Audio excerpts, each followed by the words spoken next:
let's see, we want to get all the blues in one fell swoop. Otherwise, these reds on the left won't go. Okay, so to get the blues in one fell swoop, we're gonna have to do this. Okay, great, and that's how you solve the puzzle. Just be very careful about getting all those blues together. Unlike, say, the reds, which were split up into 2 groups of 3. There are only 5 blues. So, now we charge the hammer, and we help the golem! Yay!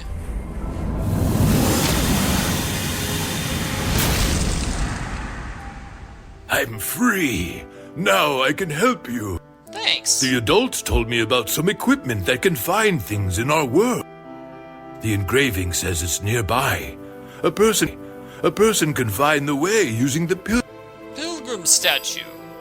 Oh, this golem is just a baby, so it still has problems speaking sometimes. Anyway, gonna make this thing now. Hit the hammer and chisel, which will open up the way. So, opening up the way is gonna take us over here. And that opens up a brand new area. The searching machine's behind the canopy on the table. Use it to locate the object you need to find. It'll help us find the whirlwind, but we still need a way to catch up to it. Yeah, so we've kind of got a double challenge here. Let's just focus on challenge number 1, which is, getting that item. No. Challenge number 1 is working that thing. That thing I just looked at. So this is also going to be a challenge. We've got those bells there. And I think we're going to put angel wings here. We saw that in the Temple of the Four Wanderers. We saw angel wings, right? And shining eggs. Go here around this. Giving us 2 items. Okay, so tongs obviously pick up that red hot thing. Giving us the other emblem. So this seems pretty straightforward. We're just doing we're just solving puzzles in the order that they're supposed to be solved in. So, you want to press those symbols in the order they showed up. That is from top to bottom.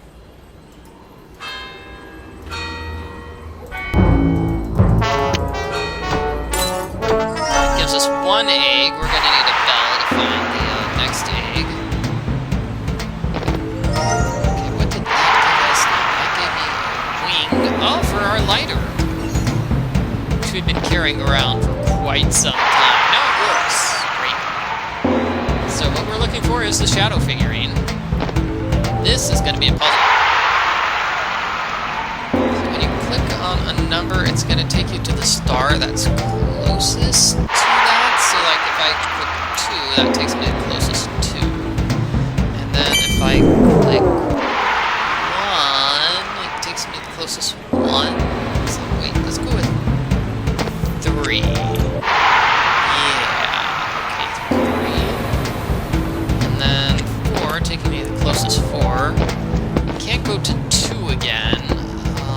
So I go to 6. That's the closest 6, see? So, I want to finish with 6. So what if I go 2 and then 5? Oh, really? That 5? Okay. So 2, 1. Can't do 3, because I want to save the 3 for the last. So 4? No! Oh! Okay. 5. Yeah, this is a tricky puzzle. Just gonna skip it here in the interest of time.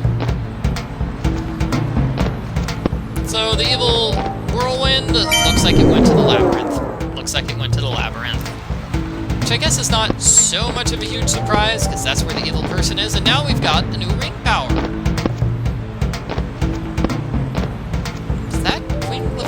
Anyway, ring power, I guess that's what our friend the golem was talking about. We need to be able to see stuff. Simple puzzle. We just did this, except now we're doing the top row, not the bottom one. Oh, was that wrong?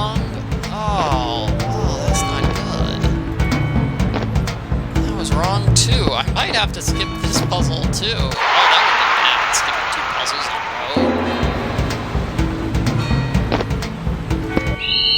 row. Okay, next is that one and that one.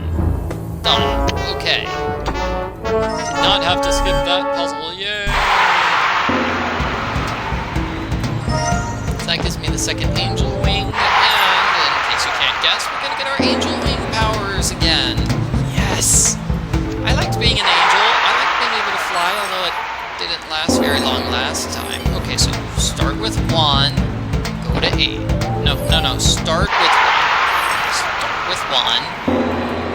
Okay, I'm clicking on 1, starting with it, then I click on 8. Going from 1 to 8. Really? What?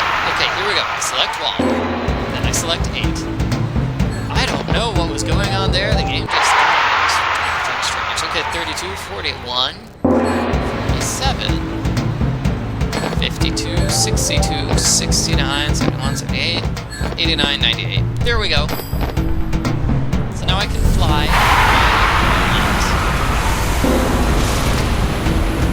Oh no! What? No. That's not good. Wow, I made no progress whatsoever. Okay, so now we need to find shelter to weather the storm. Find all of the pieces of wood. Where's the other piece of firewood? Hint, help me out here. There we go. And we put the fabric here.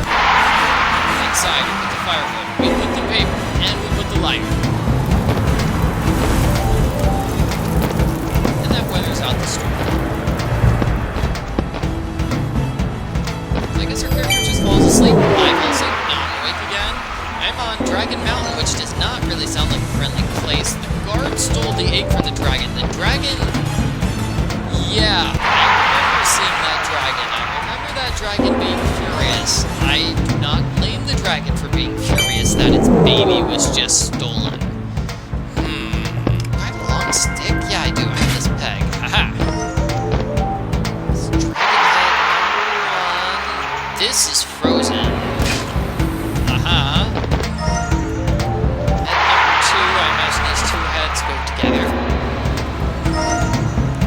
Together, giving me the key so I can go inside this brand new area.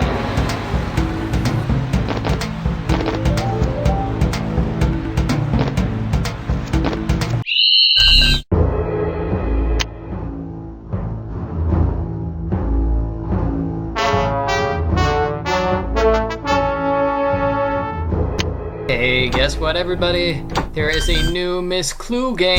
Miss Clue, Clue's Most Deadly. This one appears to be based on Nancy Drew number 9, Danger on Deception Island. I mean, just take a look at that picture. That is definitely the cabin from that game. So let's get started. Dear Nixon, New Zealand is more beautiful than I even remembered.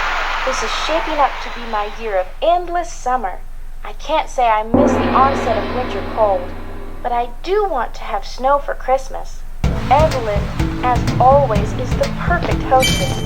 This week we had a chance to go to the sheep shearing competition at the Agricultural and Pastoral Show. It was amazing to see how quickly a sheep can be shorn, especially if you are one of the guns, which is what they call the best of the best at shearing. Evelyn's father has just taken delivery of the Wanderer, a 2-masted ketch which is a joy to sail. I have included a picture of her so that you can be jealous. With summer just getting underway, we have been sailing from one port to another along the New Zealand coast and have been on some of the most amazing beaches you have ever seen. Surfing is bodacious, and I wish you and Rad were here. You would love it. With all of this summer bliss, we do have one cloud on the horizon. Evelyn's brother Ron has been in Australia, where he has been flying mail to the mines around Perth.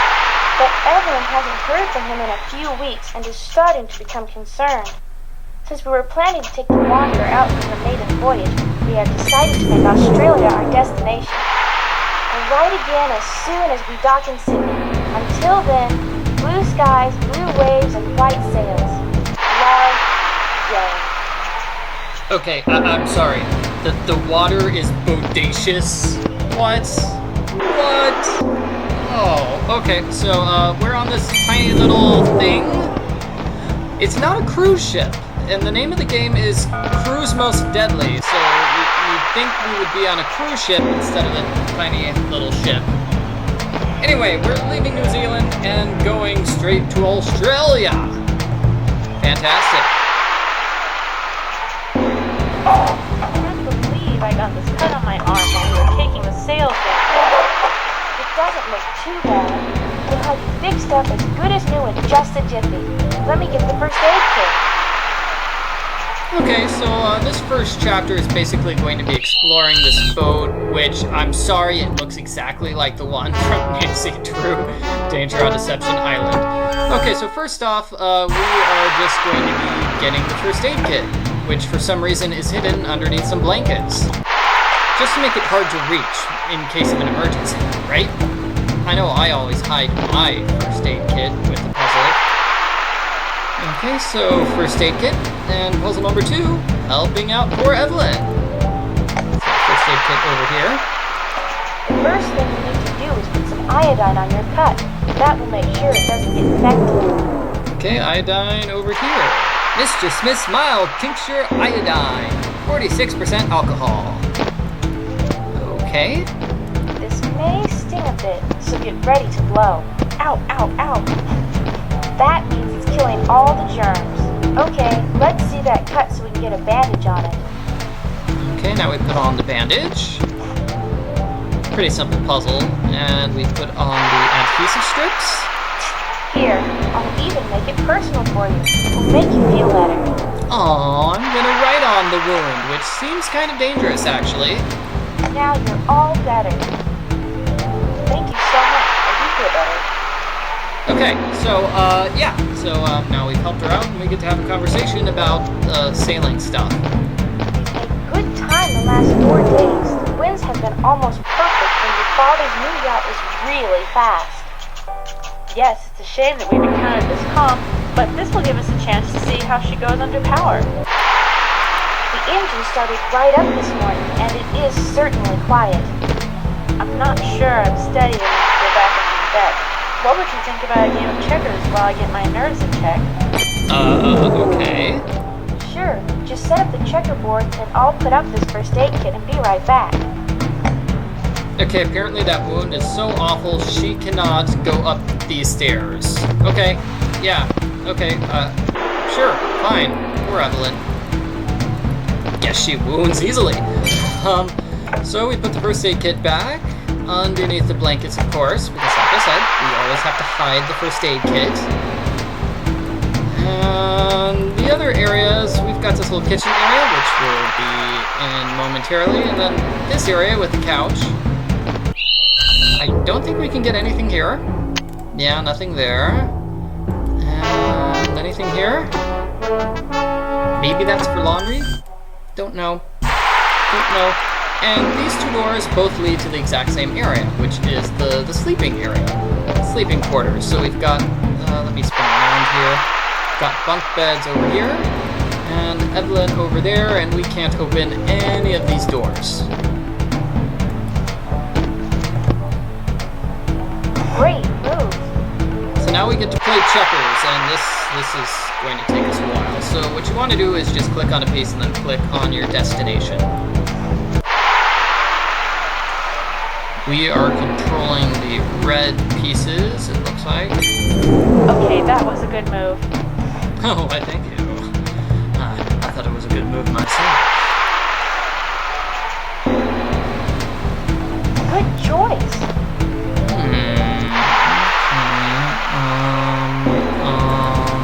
Piece here? I don't know. I'm not a master at checkers. Okay, it looks like she's got me stuck somewhere. Okay, I'll do this.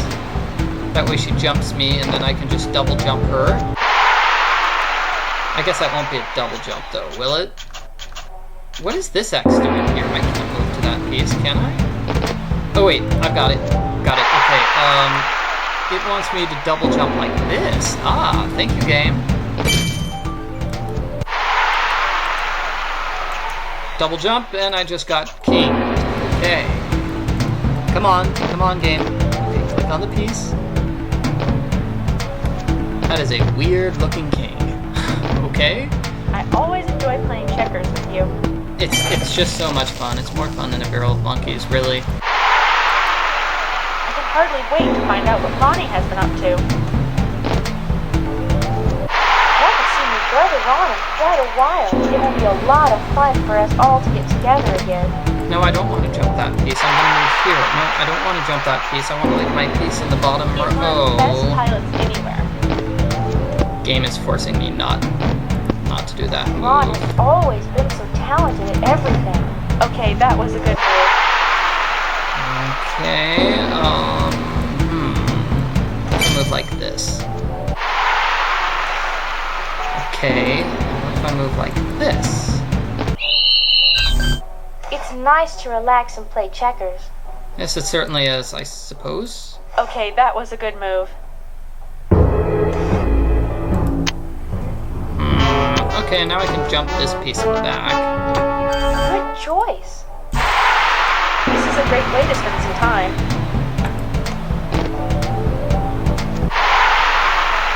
Great move. Okay, so this isn't the most This is a great way to spend some time. This is a great way to spend some time.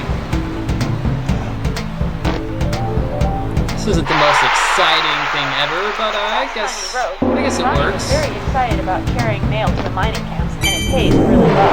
That's great to hear. I know he has his eye on a new plane. I always enjoy playing checkers with you.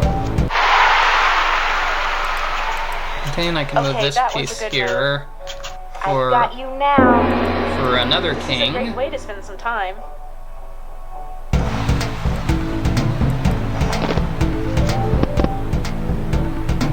I think I've got her Okay, stuck. that was a good move. I've got Mostly. you now.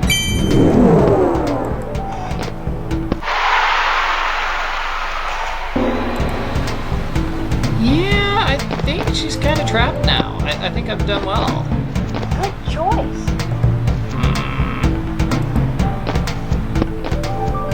I always enjoy playing checkers with you. Oh, and this. Okay, again, it's gonna force me to jump this This is a great piece. way to spend some time. Okay, so this should be finished soon. You don't actually have to win the game of checkers in order to finish this. Yeah.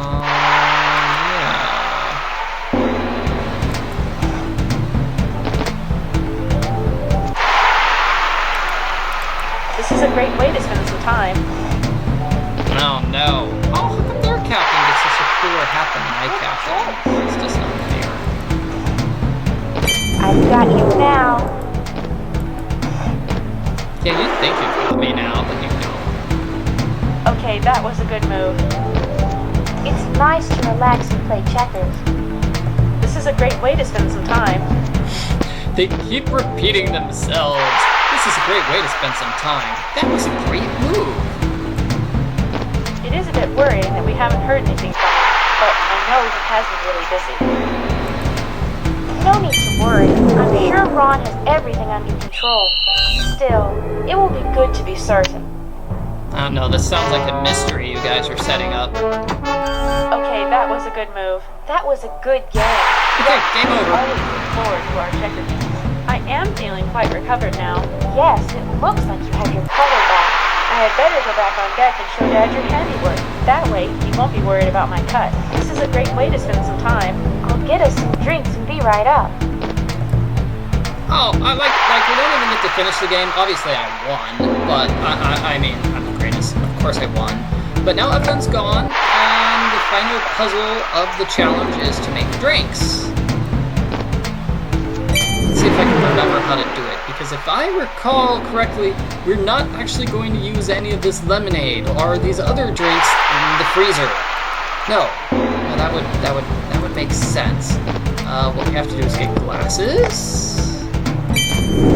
We have to do this in a very specific order. I think we put down this. Oh yeah, if you do something in the wrong order, this is what happens. I had better get those drinks first. I know they are waiting for drinks. I had better get those. Yeah, so you can't just use the cups on the sink to get water. Even though I think that's what we're gonna do. Perfect. Just what we need. Jake, hold tight. We're going to hit. No! Oh no! Okay, so that is it. That is the end of chapter number 1. Chapter number 2. What happened? Is the boat about to crash? How are we going to get drinks when none of those glasses were filled with water? Stay tuned for chapter number 2, which is coming June 12th. I need to check with mine. Katie, are we going on we're going to be on vacation on the 12th, right? Okay, wife says I'm going to be on vacation then, so, you might have to wait an extra week for me to play, chapter number 2. Sorry about that, everybody. Is our vacation, are we going on a yacht to New Zealand, and no? No, wife says no. That's just for Jane Dorsey, not us. Okay, see you in a couple weeks, everybody.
Silver? Silver! Oh, look! The latest MLP comic talked about something the show didn't! Huh. It usually works. Silver! Go away. Techno chicken. If that's a joke, I don't get it. If not, I have too many questions. A poultry difference. That's it! My Little Pony, Friendship is Magic. 2-part season premiere, Saturday, March 26th, starting 11 a.m. You touched my keyboard. In some cultures, that means a duel. What cultures? The Apple Store. You know what bugs me about your humor sometimes? I can never tell if you're jabbing at someone or not. Relax, sunshine. I needed me a little break from all those folks freaking out about Season 6. Hey, we're in that game. You lost the right to not freak out once we made our previous video. Freaking? Who's freaking? I'll tell you who. Everyone who thinks my channel will self-detonate if I don't finish reviewing Season 5 in less than a week. So, Silver's doing something nonsensical while Firebrand is staring in confusion. Is it Tuesday already? Everyone is messing with my computer. Is nothing sacred? Apparently not. Well, since you're on there, let's see what files he has. Will do. Wait! I was joking! Don't... Oh. You all think so poorly of me. Okay, so it's been announced by both Hasbro and DHX that Season 6 is going to be airing a lot sooner than any of us had expected.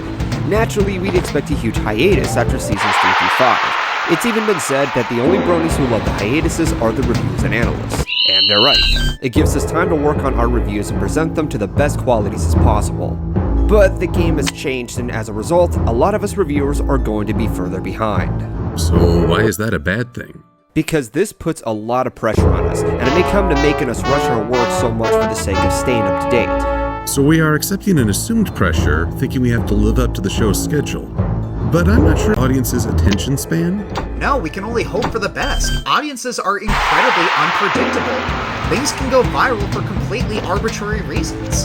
And do old episodes stop being good, or bad, because a new episode just hit the airwaves? So, are you actually asking us that question, or are you being rhetorical to the audience? Potato. I refuse to dignify that. I think how the audience reacts is based on trial and error. For me, my viewers have always been patient with what content I make. I can't really say for those who are able to handle any recent material. I think we need a little bit of both the fresh and the retrospective. Back in the day, I didn't know any offline bronies, so the only perspective I got was watching review videos. I don't want to dismiss the value of striking the hot iron, giving people the chance to forge their own views with a little extra input. Never pictured you for a blacksmithing fan. Huh. Okay then. But I find that time and a little distance helps settle things into perspective. Things that seem like huge detractions become more manageable, and we can define our criticisms with less hostility. Our opinions may not have changed, but our ability to express them can improve.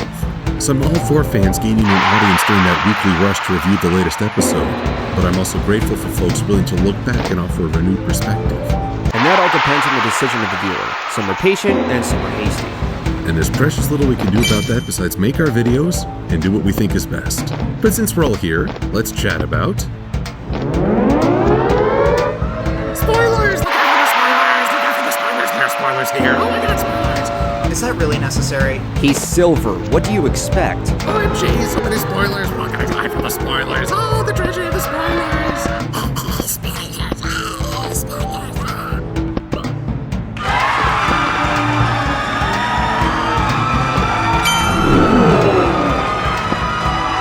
Thank you!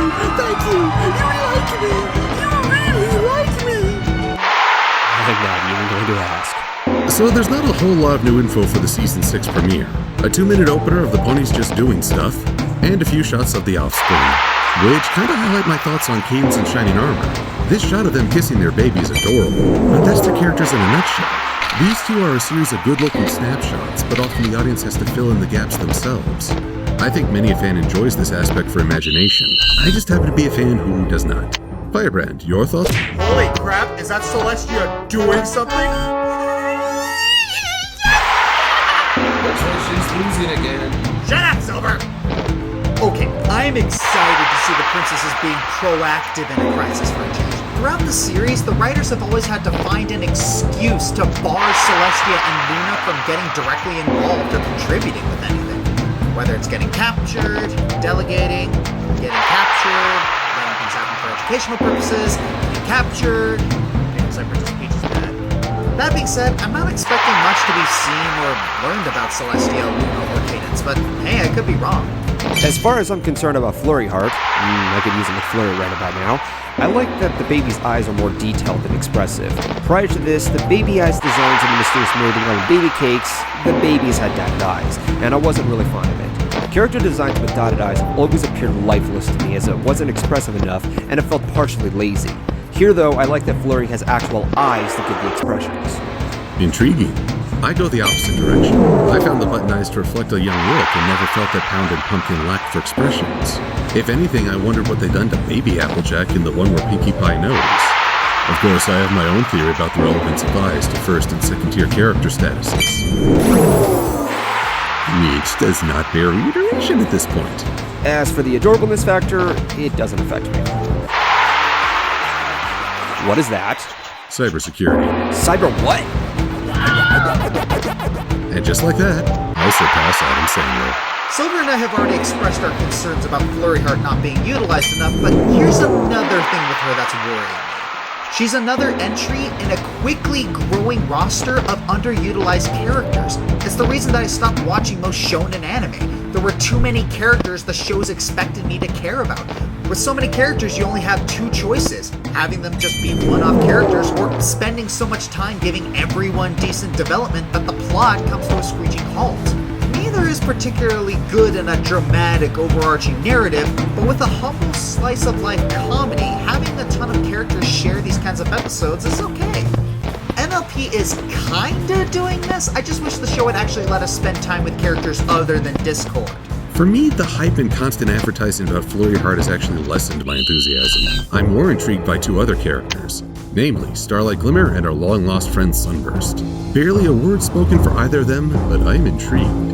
I don't think that Flurry Heart is enough to provide content for 2 episodes, so a follow-up on Starlight's history is very welcome. I'm curious to know how Sunburst will act, seeing as how he's rocking the whole Star Swirl.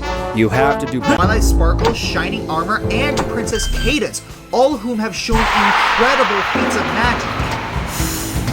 No matter what, can't complain because there's always a justification. Headcanons. Shut up, Silver! Double no. But the imagery we have seen thus far is of 4 Alicorn princesses struggling to handle the power of one baby. Which can be explained, but I wonder at the sliding scale that is Alicorn magic. It's like super powerful. Dreamwalker! Yes, you slime bubbles! 1, 2, 3, red light. This card has bypassed your magic! Oops, guess you paid for the security upgrade. The love shield. Oh, Firebrand, plug your ears and hum. What? Plug your ears and hum. Okay.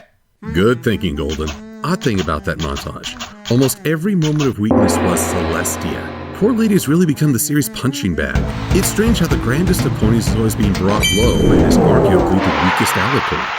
Yeah, somehow capable of freeing a crowd of ponies from a wanted needed spell, then defeated by the queen of Bug Swiss cheese ponies. Wait, the humming stopped. Firebrand.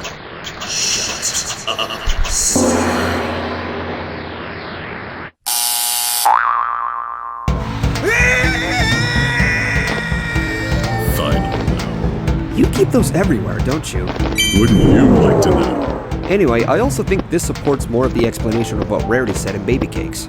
Baby unicorns get strange magic surges that come and go. I eagerly await having that scene quoted ad nauseum. Bottom line, Alicorn seem to be as powerful, or as weak, as the story needs them to be. That didn't happen. And with that, I think we've said all we can say before the actual episode airs and folks laugh at how wrong we were. The timing is surprising, but that just means we have more to look forward to this summer. Now, we want to emphasize that we do want to like this new character, and we do want to love where the show is going. We realize that we're making grand assumptions out of the sparse details given to us. Who knows? We could be totally off base here. And trust us, we are completely fine with being wrong. Well, all I can say is wait until the episode airs. Only then can we debate. There's always something that the fans can flip about, but at this point, why flip out now? I'm all for it, and we'll just have to wait and see. I'm Silver Quill with Commander Firebrand and Golden Fox. Thanks for watching. What is this? Why do you watch this? One day, I shall dance like that.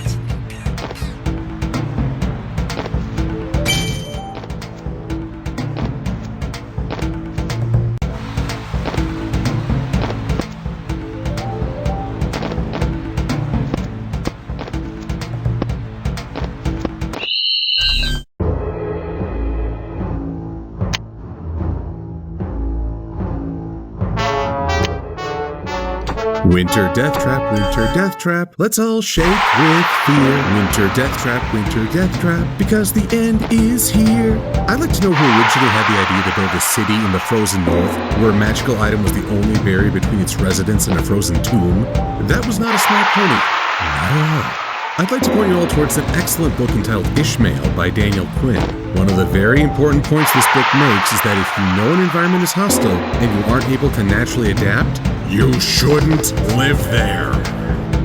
But that's just one facet of the Season 6 premiere, which I entered with mixed feelings. Certainly excitement for the start of a new season, but uncertainty about the new royal baby. I fully expected the focus to be upon this newborn, but the reality was she's more of the B-plot. The real stars this premiere were not the main 6, nor the princesses, nor even the royal family. First and foremost is Sunset Shimmer version 2.0. Starlight Glimmer. I got a kick out of seeing her trying to adapt to a new life in Twilight's labyrinthian home, and seeing her fret over her first friendship lesson. However, I really did see her as Sunset's newer personality and a different character model. Both characters express regret for past mistakes. Both show uncertainty about their respective futures. Both finding the answer in the 11th hour. But while I found Sunset's new character endearing, I'm concerned that Starlight doesn't feature enough unique traits to set her apart.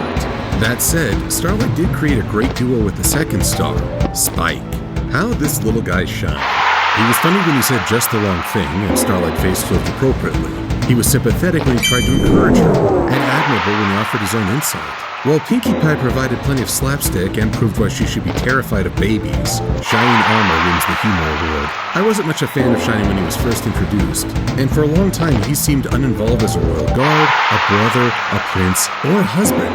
But as a father, my gosh, he is the only one taking this seriously. Which brings us in a roundabout way to Faerie I, the new Alicorn, and that's it. The reason I say that Shining Armor is the only one taking this seriously is because he's the only one showing how this life-changing event is having an impact. It's true that a baby can't have that much personality. Even Pound and Pumpkin had only 2 themes between them. But the real purpose is how this life-changing event affects the parents and those close to them. Pinkie Pie, for example, learned the meaning of responsibility. How have the new parents fared? Shining is sleep-deprived, scatterbrained, and stressed. Cadence also looks weary, but it doesn't seem to slow her down. Once again, I fear the image of the perfect princess is holding Cadence back. She should have some moments of confusion as well to show that this event is factoring into her character. Our final participant is Sunburst, who also worked well with Starlight. Not necessarily because of mutual respect, but rather mutual awkwardness. His history is pretty obvious to guess at the onset, but seeing how he's grown up versus Starlight's account really helps convey his frustration and possible shame. When he steps in to save the day, it's a feeling of triumph brought on by hard work rather than any preordained ability. That said, you might think I'm all for this setup as we have one standout female protagonist supported by 3 male characters. Yet this isn't the balance I want to champion. When I say I'd like to see guys have a more positive role in a girls' show, it's that I want to see mutual respect. Cadence and Shining Armor aren't presented as a parental team. Sunburst doesn't collaborate with Twilight to solve the problem, he tells her what to do. Spike comes out the best as he's enthusiastic and respectful, reinforcing my belief that he shows his best as a supportive character. What I want to encourage is not a shifting scale where one gender saves the day for another. What I hope for is a mutual respect between genders, to see them working together towards a solution with each demonstrating their own strengths and weaknesses. This episode tried shifting the scales, which I appreciate, but wasn't quite there. I also realized that outside of Pinkie's antics and a questionable use of a butterfly net, I have nothing to comment on for the main 6. They were present, and that's it. Celestia and Luna admirably held the line against the weather. They were still in a losing situation, but at least they are shown making an effort. So, it's an odd feeling overall. Starlight and Sunburst's storyline runs parallel to Faerie Heart's debut, but only intersect at the end. And as a result, I don't think either story lives up to its full strength. And the final moral, that Twilight needs to emulate Celestia and give her student room to learn, triggers some past frustration. So much of Twilight's life has been laid out by Destiny or Celestia's plans in service to Destiny. It saddens me to think how many big events in Twilight's life never featured her own choice. Celestia has played Twilight like a harp up until now. I hope this season allows Twilight the chance to both teach and learn from her new pupil, as that's more of what a student-teacher relationship represents. And looking forward to new episodes still makes me excited. This premiere was a mixture, resulting in acknowledgement that it happened, but I'm not swept up as I was in other challenges. The excitement lies in the future, and what that wayward black spot could represent. Hello! And who do we have here? Enhance! Contrast! Tint! Bright! Sleep mode! Vertical hold! For crying out loud, it's a changeling. And I gotta say this, Chrysalis, in a show that features villains getting flipped in single-episode redemptions, I'm counting on you. Renegade for life. I'm Silver Quilted. Thanks for watching.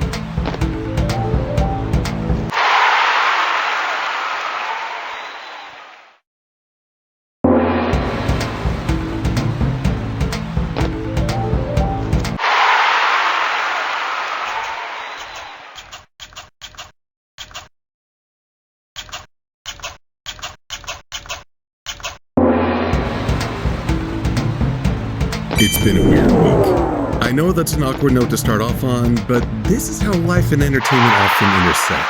Before Gauntlet of Fire aired, the Brony fandom reacted to an article questioning the presentation of masculinity in the show. Though many of the responses were negative, I became intrigued by the question and started searching around online for other articles. One such article was a blog post on Chauvinist Sushi, which denounced how Spike, a dragon transplanted into pony culture, has no concept or insight into his own identity or history. It's assumed that pony culture is immediately superior, including him rejecting his identity back in Dragon Quest. But looky here, it's a new episode that at least addresses both issues. I want to emphasize addresses because there are things worth talking about in future videos. This episode starts off with Spike following the classic script of being masculine, thinking he's there to protect Rarity when truth is that in a crisis she would rescue him. He's there as her assistant, her very luminescent assistant. Apparently the Dragon Lord called to collect and now Spike has to answer, or what? Will he never stop glowing if he doesn't respond? I can think of worse fates. No, wait, I just realized. If this goes on forever, he might end up the star of a Stephanie Meyer book. Quickly, Spike, to Dragon Country. And here's the idea of both dragon history and gender cooperation coming into play. The dragons apparently do have a hierarchy, though it's not very fleshed out. One Dragon Lord sets the rules, but the dragons appear to just go off and do whatever. The prize title of Dragon Lord is up for grabs, but Spike initially wants nothing to do with it. Dragon culture has a lot of traits often considered masculine. The loudest, most physically powerful, and the most intimidating are accepted, while smaller, weaker dragons like Spike are bullied and insulted for not living up to a standard. If not for the threat a new Dragon Lord could represent, Spike would rather distance himself. Even the trial to claim the Fireheart Scepter is set up to cater to a simple philosophy.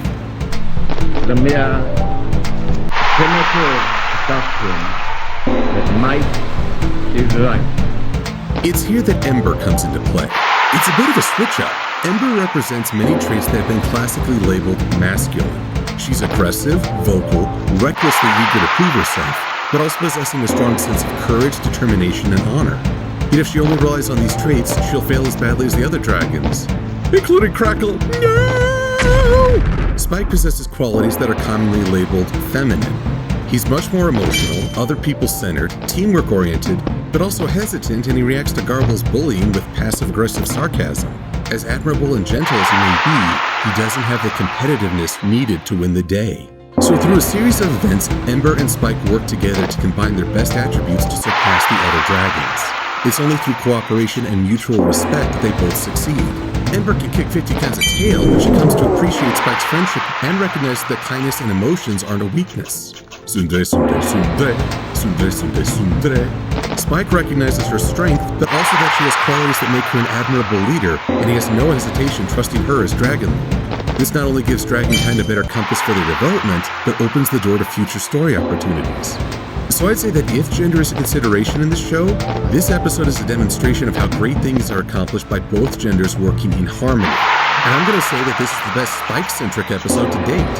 He needed a personal challenge to face, and look at how he got to show his best and bring out the best in others doing so. That's not to say this is perfection. Celestia and Luna, though welcome sights, really only served as background exposition, something that Twilight could have received via mail, although I'd relish the chance to see Celestia's "are you kidding me" expression. Twilight and Rarity are there not as characters, but as proxies for the audience. Their reactions are meant to be our reactions. You will jump when I say jump. You will help when I say help. You will clap when I say clap. Did you just say clap or clap? Shut up. Why are they always ahead of the adventuring duo? Because we, as the audience, are always there first as well, witnessing the two dragons progress. And while it's meant to provide humor, it also feels like they were shoehorned in. I mean, Twilight's afraid of Garble? You're an Alicorn princess and world-saving champion. Whoop him good. And while that's it for now, I want to revisit this idea of masculinity and femininity down the road, because television shows can often serve as a great example of larger concepts. I'm Silver Quilted, and if you'll pardon me, I need to go watch Fight Club.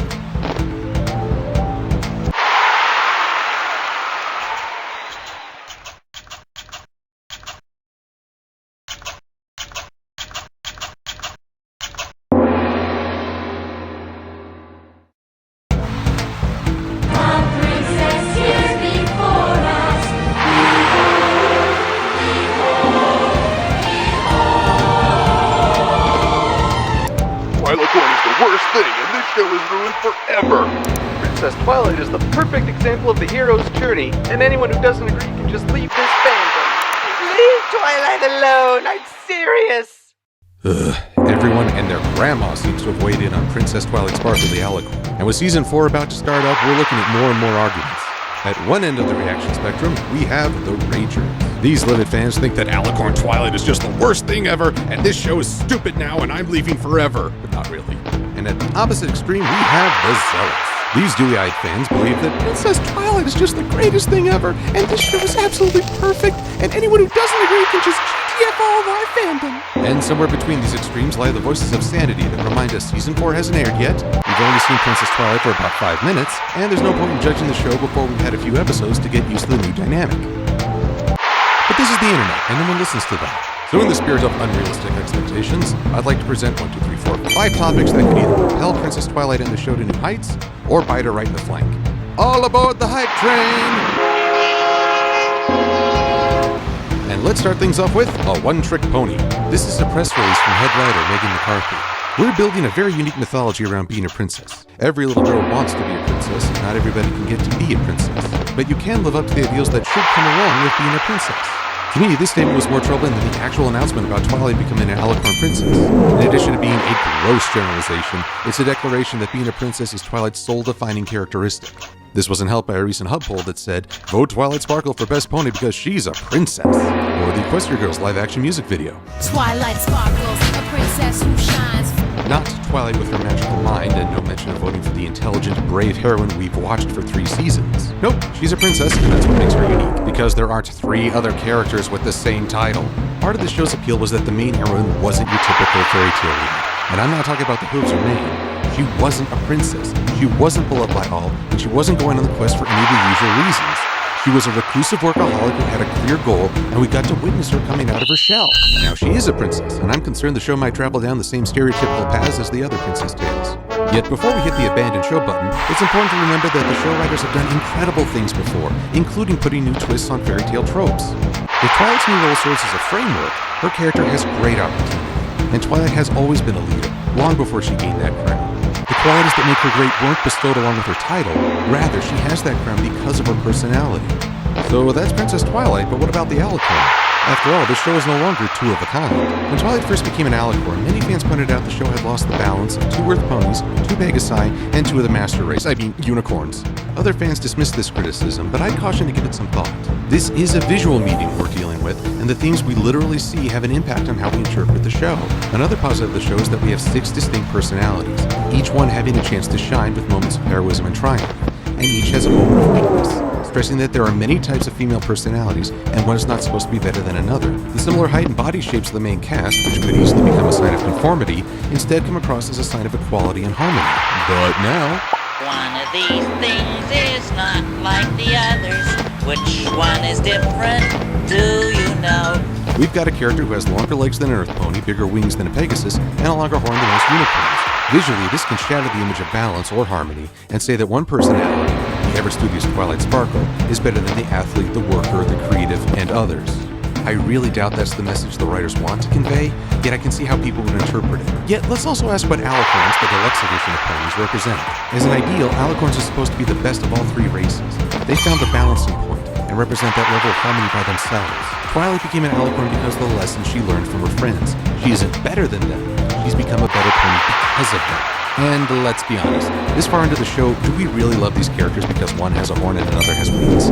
My favorite character is a Pegasus who's afraid of heights, and I didn't hear any complaints when the Cutie Mark Crusaders added another Earth pony to the mix. Again, this is all going to hinge on how the writers present Twilight in her new role. And if you're still hung up on the numbers, think of it this way. We now have 3 ponies with hooves on the ground and 3 in the air. And speaking of 3s, let's talk about the other 3 princesses. Because if the goal is to create a new mythology around princesses, they really could have done more with these 3. Supporters have pointed out that equestrian princesses are different than the fairy tale stock because they take an active leadership role and have earned their crowns. Supposedly, that means the equestrian rulers are the best of the best. Yet, I must respectfully disagree because I think the way Celestia, Luna, and Cadence have been presented reinforces the princess stereotype. How often have we actually witnessed these 3 leading? My answer? Once each. Crystal Empire Part 1, Crystal Empire Part 2, and Sleepless in Ponyville. These are the only episodes where we actually saw the princesses performing duties that weren't for the sake of an audience. In any other appearance, the princesses are there for the crowd, looking pretty and trying to add a face to the event without having to do any leadership. Or, worse still, they're trying to perform their duties and failing. Sure, you can tell me that they're great rooms. You can tell me that it's hard to be a princess. But when all I see is Cadence being pampered while other ponies do all the work, then I'm not buying it. Then again, I already said that Twilight has shown leadership qualities. She's overseen town events, led the main cast on adventures, and she's the go-to pony when a crisis arises. Twilight has the opportunity to truly break the mold. Unlike the other three, Twilight has no backstory as a role, and so we get to see her grow into the role from day one. Plus, her peers have an opportunity to show their own qualities by serving as mentors. The princesses have had to take a backseat in past adventures so Twilight and company could save the day, but now they all have a chance to shine. If Twilight can struggle with her new role and learn to fit, then she'll be celebrated and definitely won't be forgotten. Hey, remember these idiots? Important ponies? These ruffians? It's moments like this that I worry about the equestrian newspaper system because clearly no one is reading it. Well, you can say goodbye to that problem because Twilight Station is now a physical trait. Any pony that fails to recognize her now will either be blind or stupid, or the writers will have really messed up. Unfortunately, that means her slice of life days are done. We've already seen how ponies react to royalty. Given the reverence they show to alicorns, it's unlikely that Twilight can just wander into a new setting and act casually. Cadence was an attempt at an easygoing, relatable princess, and again, this is the closest we've gotten to a slice-of-life setting for a princess. The only thing worse than Twilight being ostracized is the thought that every pony will treat her the same, with no notice of her new role. In other words, it'd be the inverse of Princess Promenade. The horror! The horror! Now, while I would miss the slice-of-life aspect, this would be an interesting challenge. We've seen how important social status is to Canterlot ponies. I imagine many would want to get to know the newest princess. We briefly touched on this in the Canterlot Wedding, Part 1. And she decided to replace her bridesmaids because she found out the only reason they wanted to be in the wedding was so they could meet Canterlot royalty. This would touch back on the moral from Griffin the Brush-Off, learning the difference between true and false friends. Though hopefully she won't forget the other 5. There's been a disturbing trend since the end of Season 2. Twilight's quests have featured her friends less and less. Oh, they tag along, sure. Yet we then reach a point where Twilight ditches them to complete the quest alone, and they provide the comedic relief. Now that she's a princess and an alicorn, what does this mean for the others? I mean, nothing says friendship like having all your friends bow to you. Hear me, friends. I'd like you all to show your camaraderie by bowing before me. Oh, hey, wait, what are you? Oh my god, ow, no, ow, oh, no, that's not bowing. Ow, oh. Yeah, bowing's a no. Lesson 0 shook up the dynamic when Twilight's friends were empowered to write their own friendship reports. It signaled they were strong enough to carry an episode on their own. Putting the focus back on Twilight can feel like a regression. There's genuine concern that other fan favorites will be overshadowed. And how do you have conflict when there's always the princess option? And yet, that'd be a good early episode for Season 4. How tempting must it be to use and abuse your friend's new position of power? I could see Twilight's friends learning a lesson and fulfilling their lifelong ambitions without using Twilight as a crutch.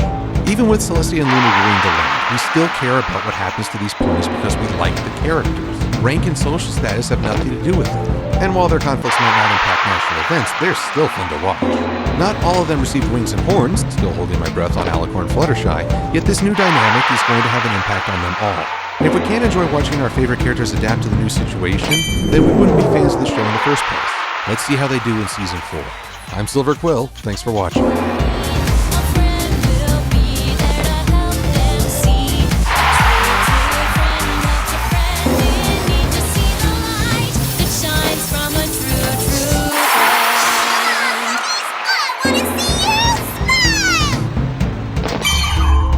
Okay, Season 4 is off and running. Let's see if they managed to address some of the points I brought up in my princess debate video, starting with Twilight being a princess. And I already feel like I'm missing something. Oh, well, there's still the stereotype that every little girl wants to be a princess. I don't know if it's every pony's dream. Huh, how about Twilight the Alicorn? Elder Princess Minnie. But I hope you know that I will always be here if you need me. Civilian Pony. Princess Twilight will know! The main 5? Summer Sun Celebration may have brought us together, but it's something much bigger that'll always keep us connected. How far into the episode did I get? For real? I worked so hard on that video, and they have to go and address all the issues with one act? But you know what? Forget this. I was all set to go on a rant, and they had to spoil it by hitting every point in the first act. How about that? My producer has locked the door.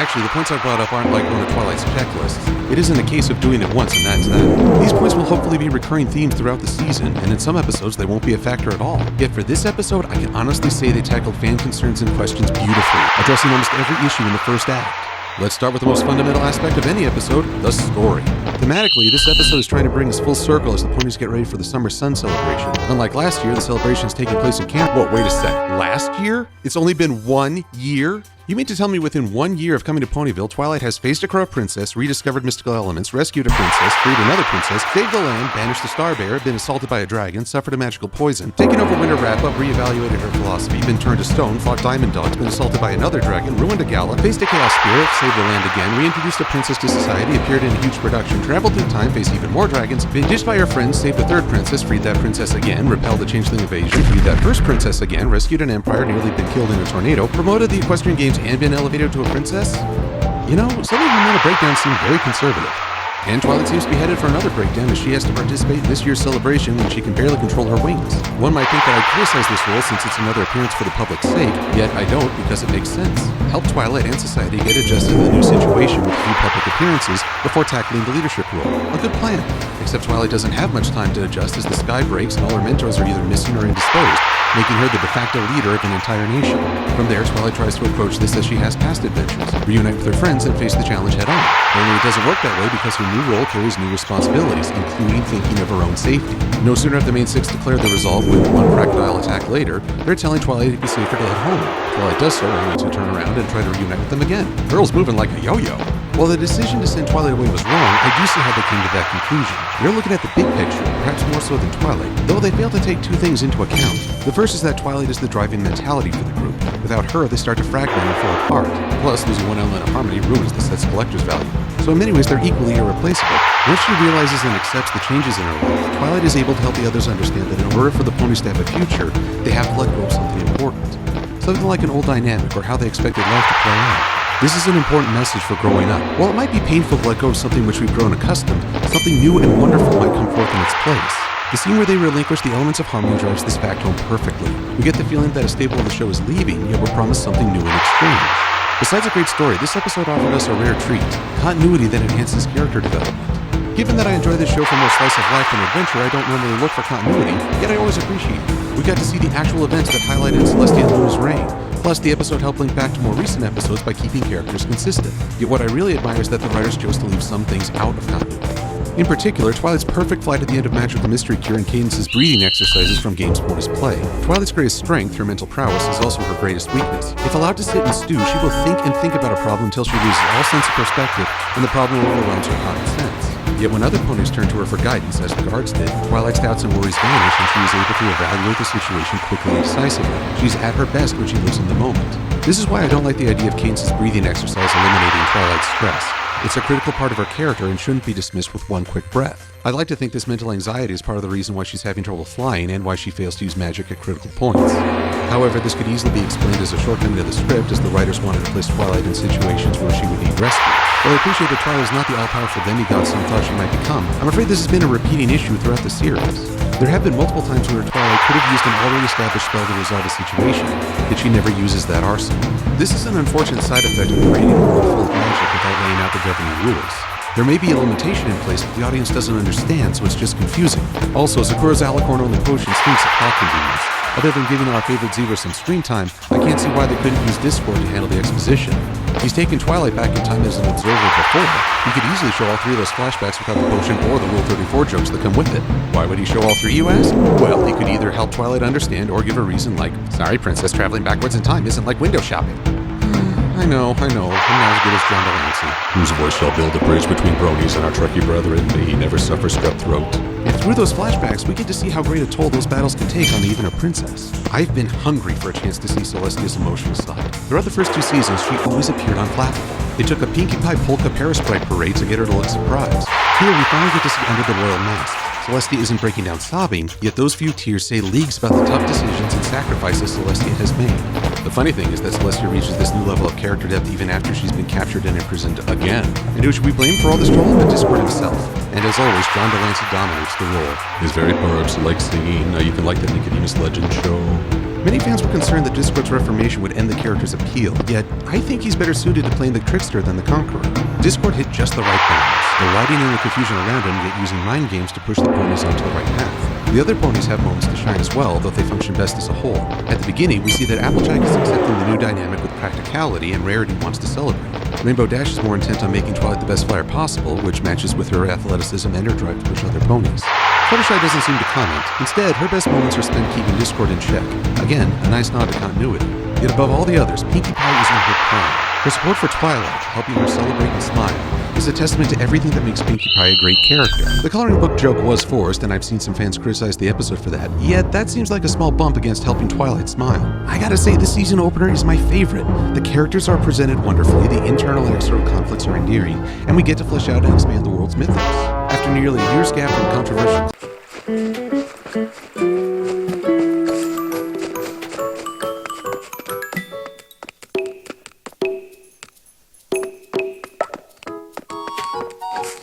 So I have some options here. I could build my house like in the center of the town. There's some nice real estate like here. This ain't so bad, right?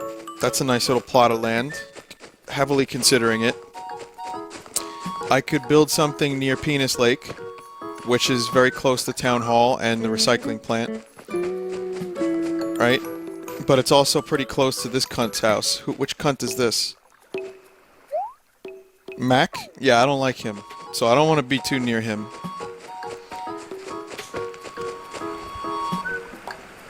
Okay. And then, oh my god, what is that? What is wrong with your snout? Jesus, it's fucking scary people. I could build it on the beach, right? That's the way to the beach. You can't build a house on sand.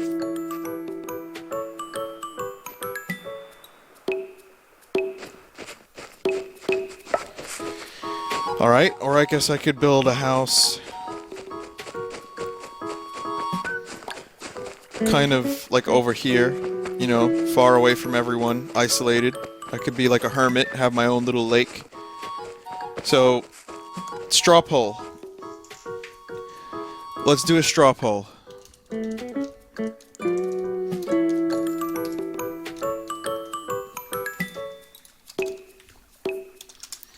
I'm gonna make one real quick, guys. Just give me a second here. Where should I build my house? Option 1, middle. Isolated island or Peen Lake, crowded Peen Lake. I have to be honest here, I'm not entirely sure I'm keen to Peen. Just to let you guys know. So, I may just do anything for the sake of fuck it. But here you go, guys. Here's the straw poll link in the chat. Place your butts.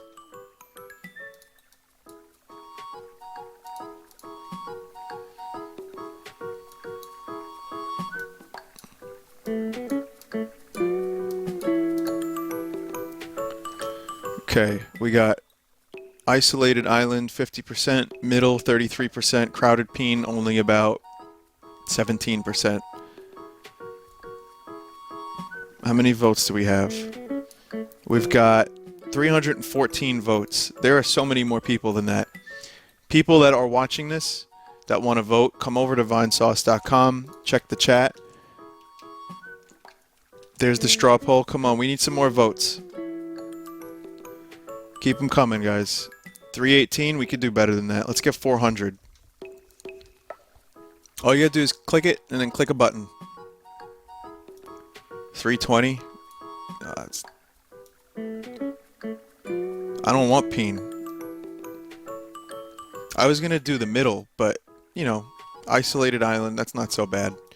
I could just build a little bridge, and that'll be good. You want to see the map again? Sure. So, I'll show you guys again. And before you guys vote, anyone who hasn't voted yet, remember you can click that link, the straw poll link in the chat. I could build somewhere around here, like maybe here. That could be my house. It's isolated. It's far from everyone. The only problem with this location is if I don't build a bridge, I'm basically fucked. Because look at this.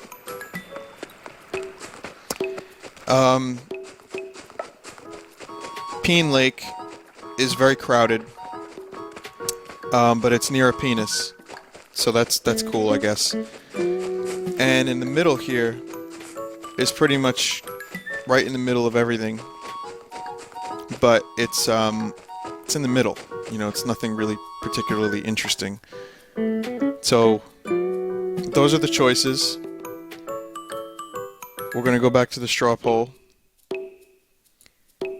367 votes. And most people are still for the island. Well, I'm not going to disappoint you guys. I'm going to build one on the island, even though it's not really an island.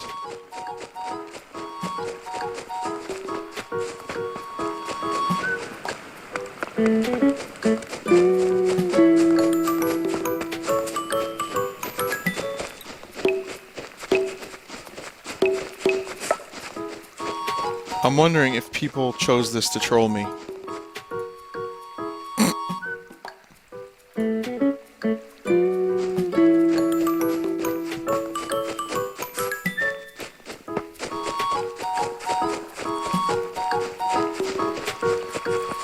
What do you say we do something like this right here?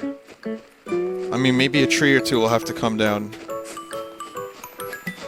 But if I build a bridge, I'm pretty much right near where I'm supposed to be. Okay, Tom. Yeah, let's build it here. Okay. Yes. Do it.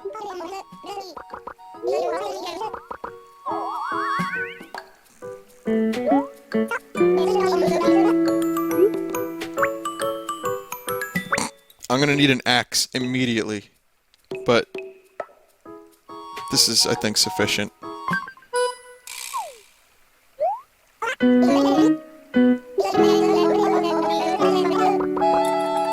I don't have a house today?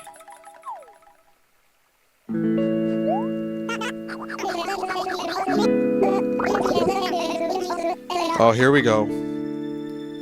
Here we go. Oh. I'm sure you're very busy. This reminds me of Doug music. Hey, Patty! Well, that music, psychedelic. Once you've taken care of the other things, stop by my store to get the bill. Yeah, I need a place to rest my head. Ta-ta-ta-da. I'll let you borrow this tent. Okay. Got a tent, okay.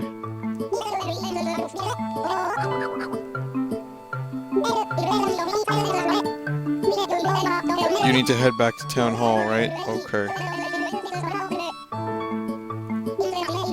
I'll work out the numbers, come by my shop later. 80,000 bells. Oh, this tree sucks cock. I'm wondering if my house... I'm even gonna make my house bigger. Like, have I fucked myself by putting it this close to the lake? To the, ocean? You'll be fine, okay. Well, let's go inside the tent.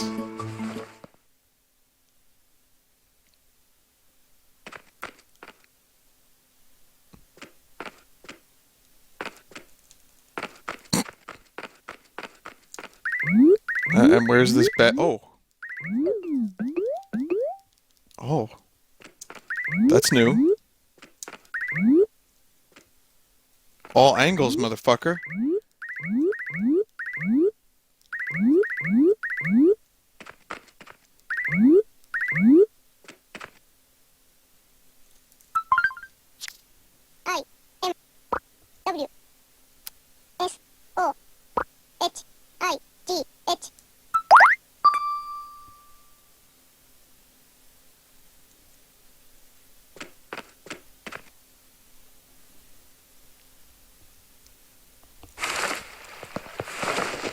I like that guitar.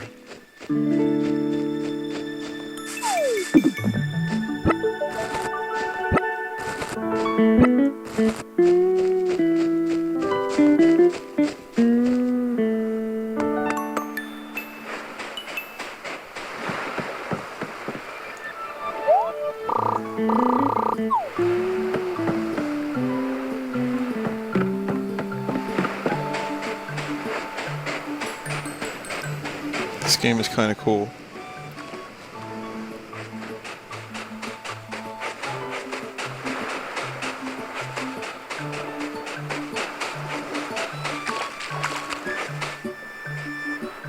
Yeah, we're gonna have to go for a seaside rendezvous soon. Naked Freddie Mercury.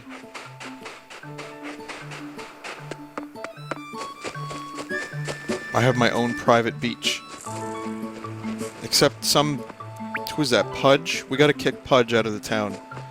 We must purge the Pudge and get him out of here so I can have my own island. Or peninsula or whatever. Fuck Pudge. I'm calling it now. Pudge is gonna be my mortal enemy in this game.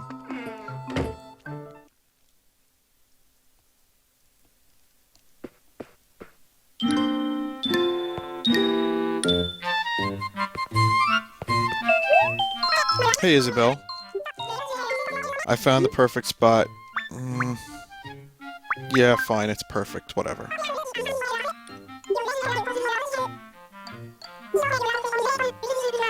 Living in a tent can be very tiring. There's one thing I need to know. When is your birthday?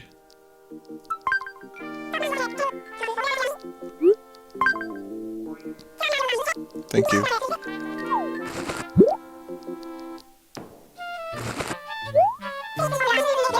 This is your very own town pass card. It's like an ID card that proves you live in Vineland. We call it TPC for short.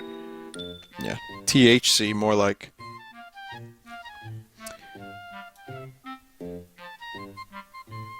That's cool, Joe. You got your internet back, that's good. Or at least for now.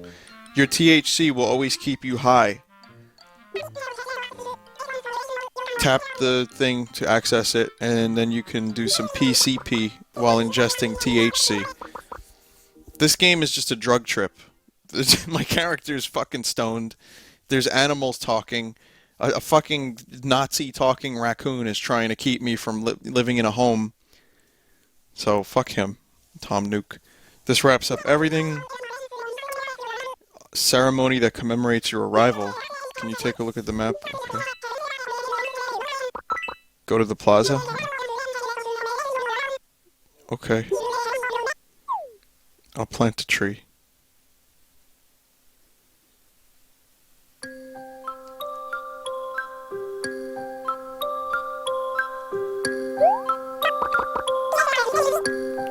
Please take this sapling.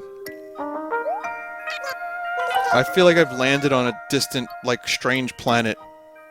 Like, with an away team. Like, I feel like my character's Riker.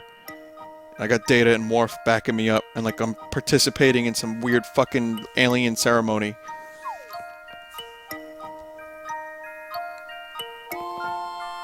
Oh god, what if I'm the red shirt? I'm totally disobeying the Prime Directive. Vine became the mayor of Vineland. Mayor Vine, congratulations.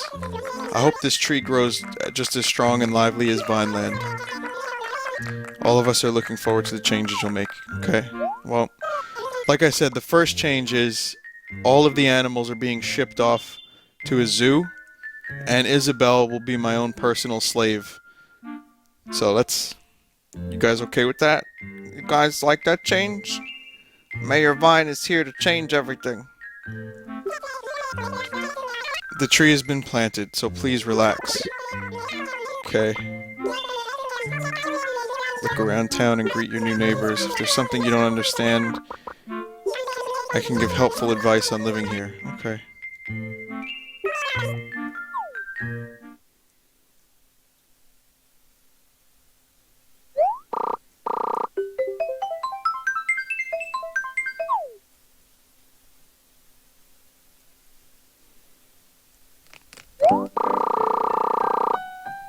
You can save your progress and end the game at any time. Just save and quit. Okay.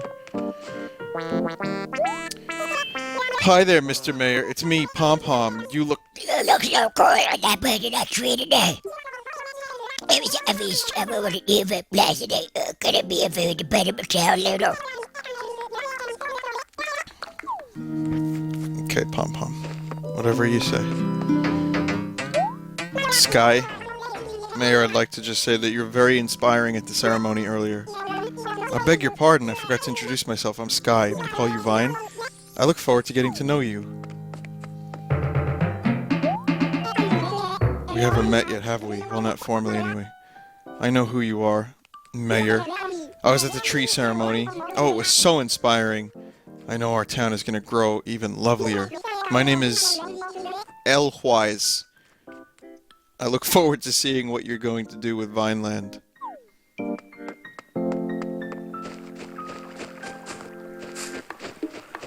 Very inspiring to plant a tree. Oh. Get the wolf! Get the duck!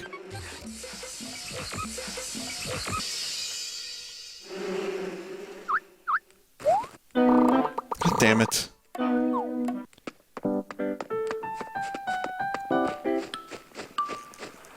I'll just take that then.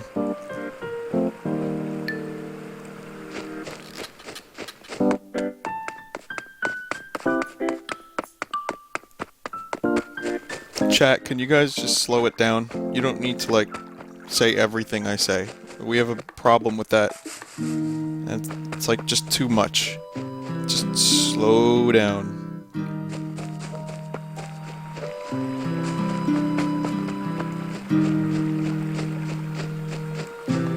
Well, that worked.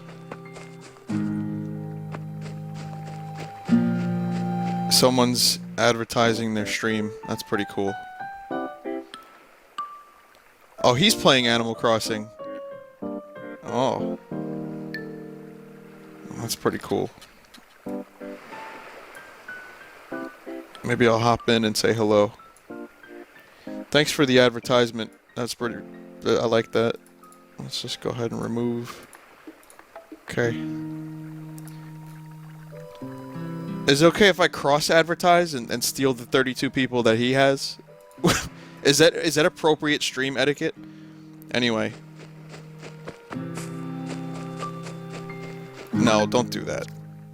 Who cares?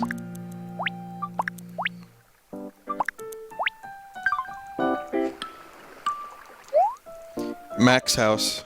Alright, let's meet Mac and Cheese here. Oh man, the Animal Crossing art is coming. Listen. I'll show all of your art at the end of the stream. So if you have any art that you make, just wait to the end. Oh, Mayor, I'm Mac. We're going to be big fans of each other. So, that tree you planted. When I saw you performing that ceremony, I had a thought. I thought, if this bro's in charge, Vineland's in good hands. We're counting on you, Vine. Make this town the strongest town around. Am I having deja vu? Woof woof, didn't we just talk? What's up? A lot of people don't know this, but mayors really need to be buff. Like superhero buff. Okay, so this is the meathead of the town. Okay.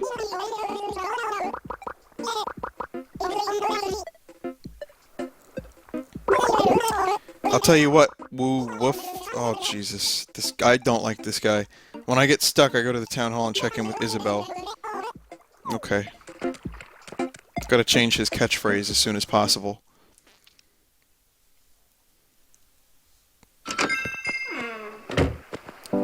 Alright, who else do we have here? We haven't met everyone.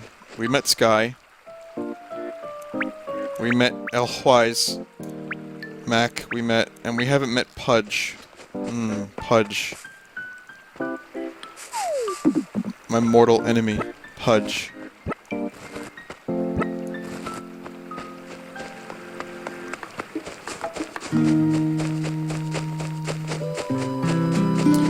So, I'm gonna try to evict Pudge as soon as possible.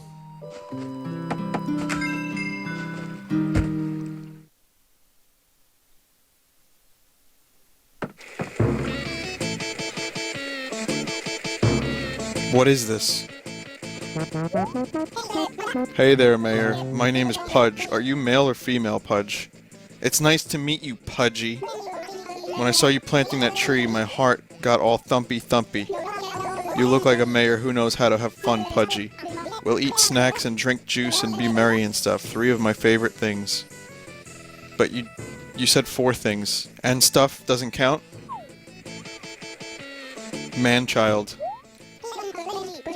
What's happening, Pudgy? Congratulations, now that you've got your own place to live. It's about time you did some shopping. Oh. She's a hoarder. I see. If you're in the mood for clothes shopping, you should go to Able Sisters. Why is this, thing... I'm a proud homo-sex child. Why is this thing calling me fat? I don't like being called fat at the end of every sentence. Can we leave? Can we get rid of Pudge? I want that frog chair. I will have that frog chair.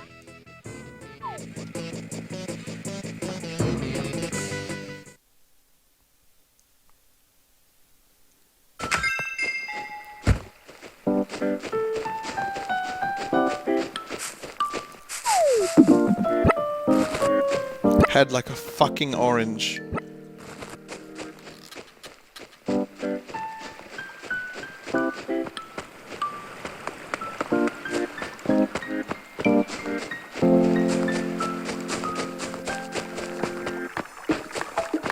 I have to buy some tools. Oh, let's go see Nuke.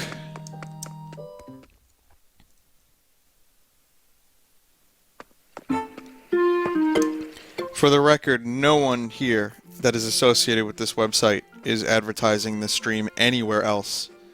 That's just some person. So, just for the record, just to let you guys know.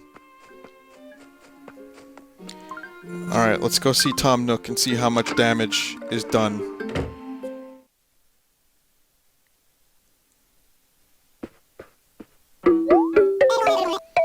Welcome, welcome. Oh, Vine, yes, welcome. Let's see how much I owe. You know, Vine, we can't build you a house unless you have all necessary costs covered. 10,000 bells. Okay. I mean, I can't afford it now, but... This town is rich in crops and other resources. You'll find... Oh, I have to actually... Oh, I see.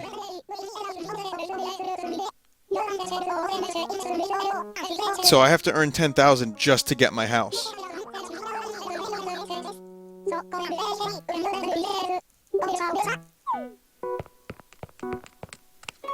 Also, I love this. This is stuff that you can actually add to your house. Like doors and hedges and stuff. Swastikas. Yeah, I'm gonna like this game.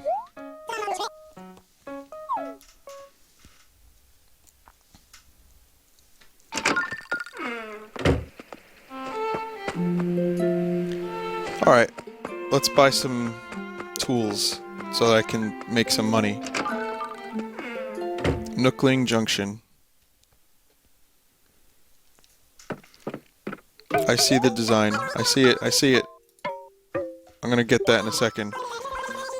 Could it be the first time in our humble establishment? I don't feel like reading. You guys can do all that. It's rather teeny. Relax and enjoy the shopping. Okay. Can I sell oranges? To you?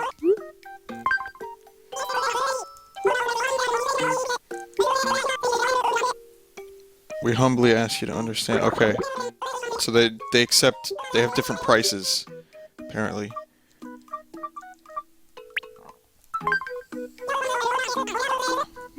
Yeah, take that. Great. Great. Great! Alright, let's sell a few more things.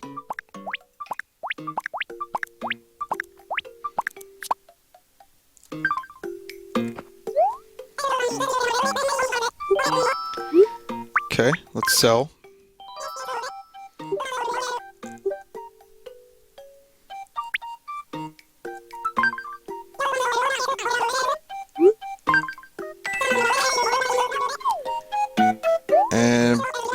One thing I'm having a problem with is...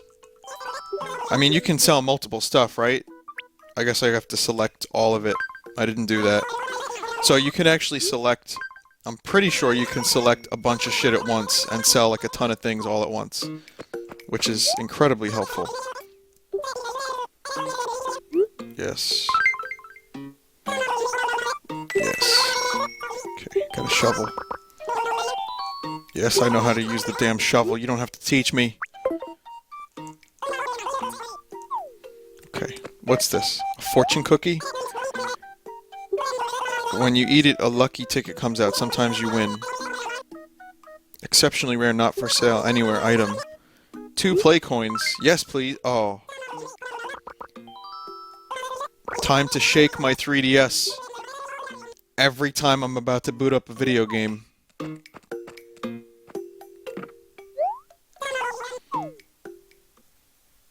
A play coin is... It measures how much exercise you do, believe it or not. So every 10 steps you take or whatever, you get play coins. I didn't know you needed play coins, otherwise I would have, like... The idea is if it's in your pocket and you take a step, it registers the movement. Every 100 steps, right. So that's a play coin.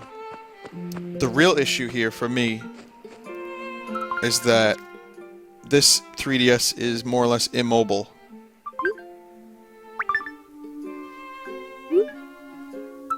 How do I take a QR code screenshot? Where do I go for the QR codes?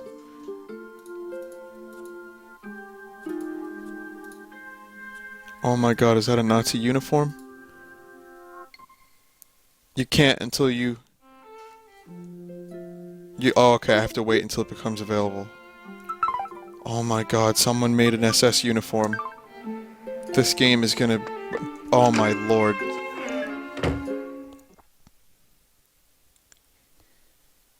This is gonna be amazing. This game is just gonna be so good. Okay. I'm the new mayor, hello. Yes. Easy to recognize, yes. Handmade clothes, yep. I played all the other Animal Crossings, thank you. Hi there. Can we be friends so I can get an SS uniform?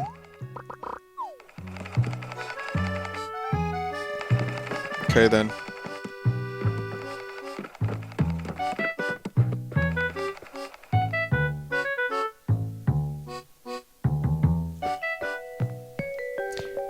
I might not be here after the stream. I'll let you know, Joel. I'll see. Here's some hats. Here's an umbrella. Here's a little nose. How much is that? 80 bells? Yeah, I'll take it. Good. Excellent. Let's go ahead and put that on real quick. Yeah. Oh god, I look fucking retarded. LaBelle. Oh, there's a new sister. Hi, LaBelle.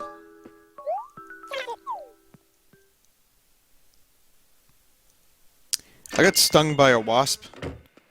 That's why my face is all fucked up. Also, there's like a little... What's this little store? Can I get in there? No? Okay. It's the post office.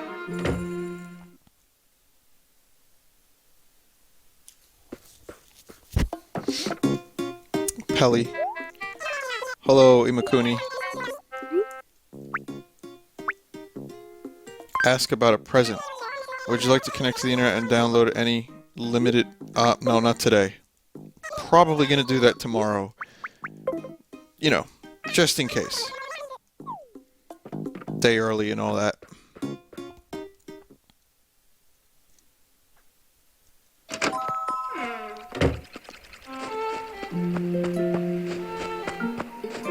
What's this? Take an ID photo for 500 bells. Yes. Is this gonna be like my actual face? Because I don't want to be on camera right now. Okay, good.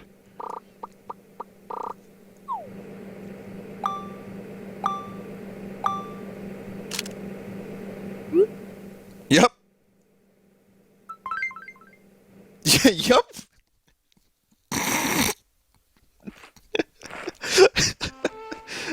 Oh my god. Perfect.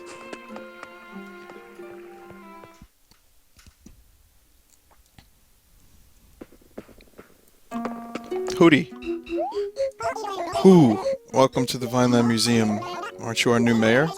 I'm Blathers, the director of this museum. It's my honor entirely. Archaeology, natural sciences, and art. 10 words fall out of my mouth when 2 will do. I do apologize, trying to get better, but when I have thoughts that take flight, never mind, let me start over. Insects, fish, assessed fossils, and artwork. To make Vineland as great as it can be. We're currently exhibiting nothing. I can help. I know the deal. I know the drill. So the coffee shop isn't... Hoo-hoo, I will do Stephen Merchant Blathers soon. That's right, next time I do Blathers, it'll be in the voice of Stephen Merchant. I know, it's great. What's this? Where's this going? I don't know where that is. Okay. So, I don't see any coffee shops. Why don't you just PM me, O'Neill? Or, like, send me an email. If you can't get in touch with me, don't get frustrated.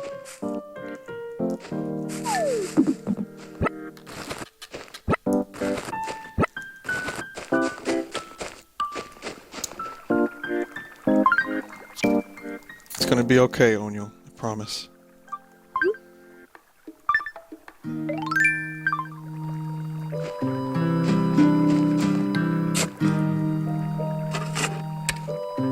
Okay, let's go get those fossils. Or whatever these are. Yep, fossil.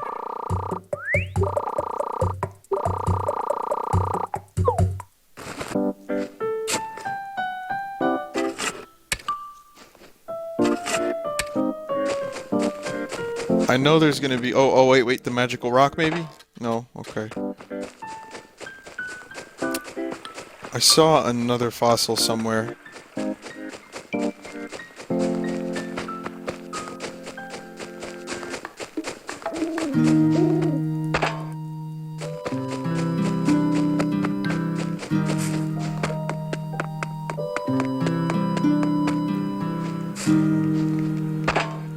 Okay. For those wondering, sometimes a rock can be a magic rock.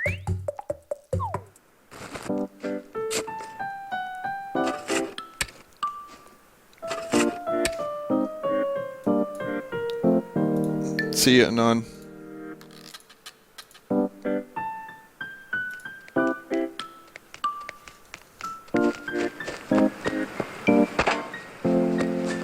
There was another one nearby.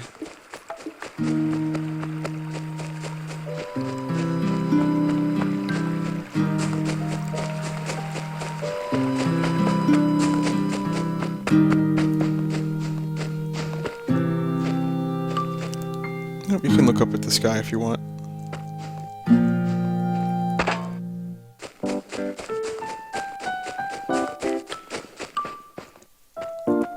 We did that one already.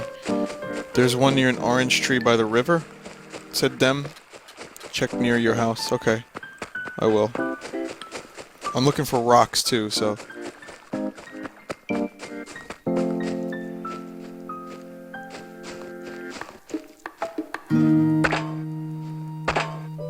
Bug fell out.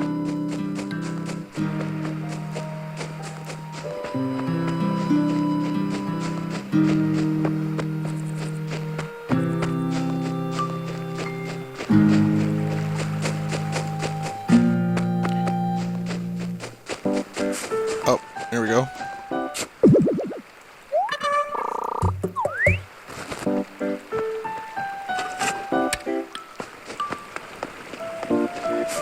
There was one by my house, okay. Wait, let's... Oh! What the fuck? The rock broke apart and something was inside?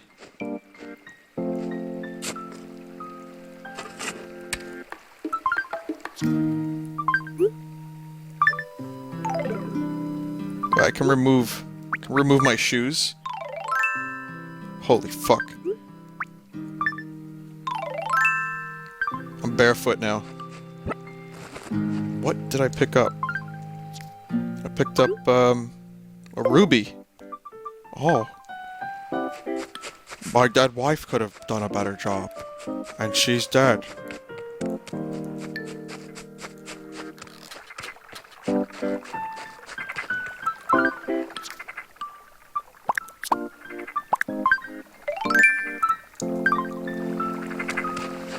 I mean, I'm wondering if there's still... Yep.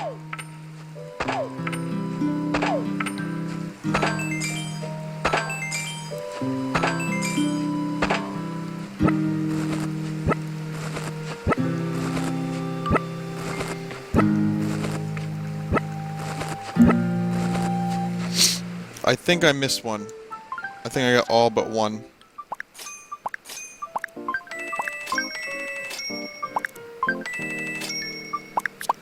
Oh, you can't stack fossils.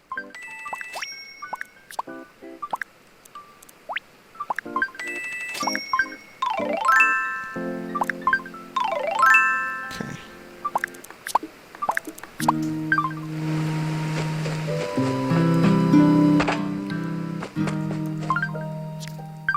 Is there an easy way to,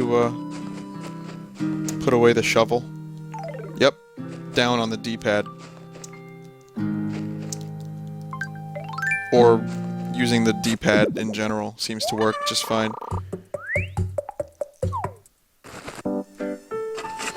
Look around the north side of the river for an orange tree with a perfect fruit on it, says Dem. Okay.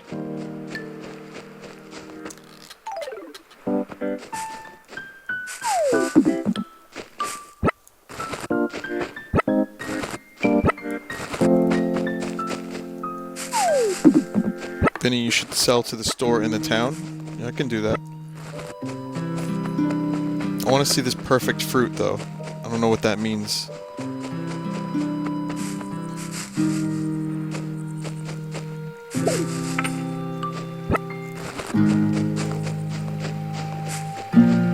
They shine. So that's a new thing, then. Okay, Vinny. Oh, fuck. Not today, Onul. I got your PM. Maybe tomorrow I'll do your level? Look around the north side of the river for an orange tree with a perfect fruit. So do you mean on this side of the river, Dem, or below the river? Okay.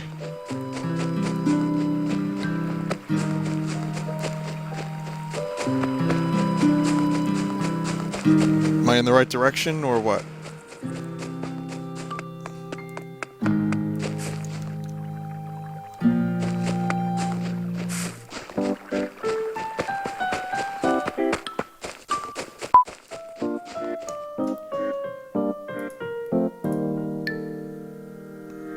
Take your time, Onul.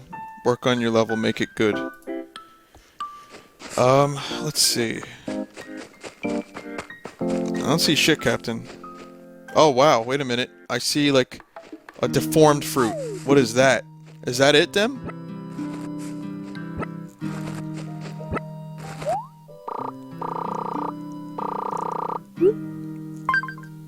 How about instead of swap it, let's stack it? Okay, that's kind of counterproductive that I can't just... Alright, whatever.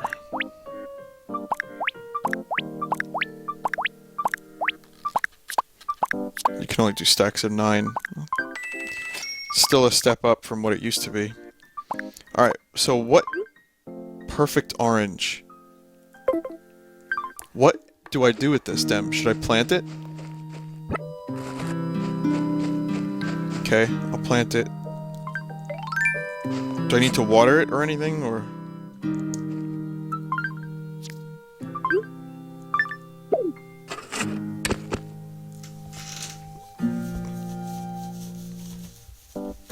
It might become a perfect fruit. Okay. Hang on 1 second, guys.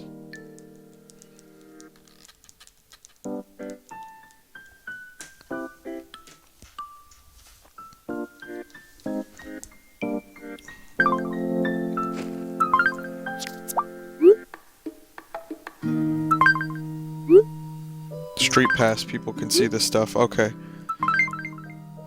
I can insert a comment.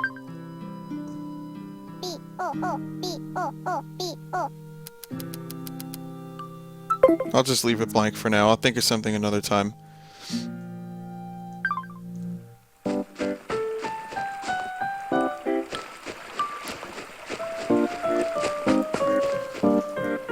The reason you should sell things in the shop in town is because Nooklings underprice things when you sell them. You get less money. Okay. Well, you guys enjoy the music for a moment. I will be back in 30 seconds. Be right back.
Oh, come on, really? Could anything worse happen to this character? Bit by a wasp, now a mosquito. Fucking got SARS now, great.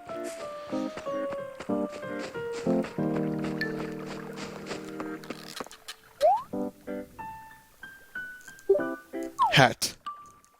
Get extra bells today if you sell the following. Hat.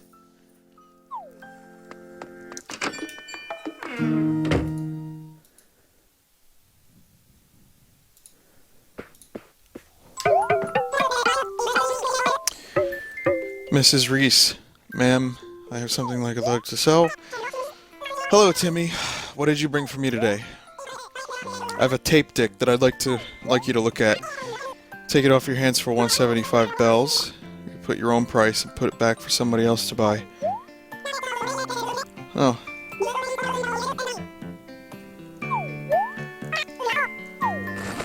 It's just a reseller's.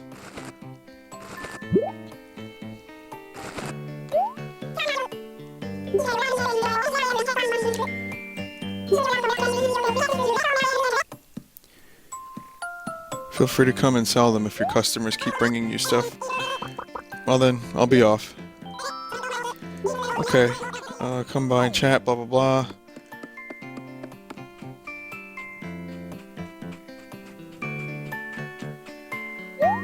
Okay, sorry to keep you waiting. We're the recycle shop. I'm the new mayor. Okay, what an honor. We pay a premium for any high-value items listed on the board. In addition to selling to us outright, you can set your own price and put items on display for others to buy.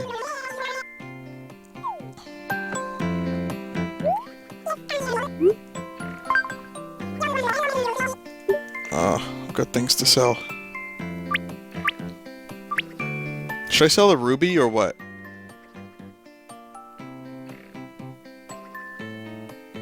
This is an alpaca.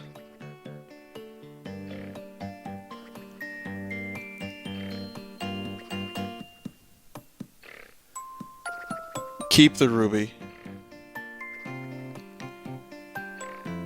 Use it to keep it to recolor furniture. Alright.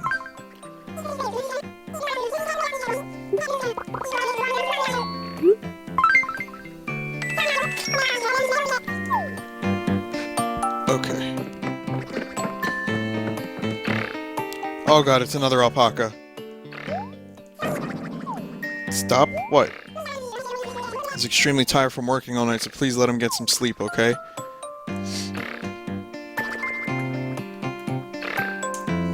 Double pacas.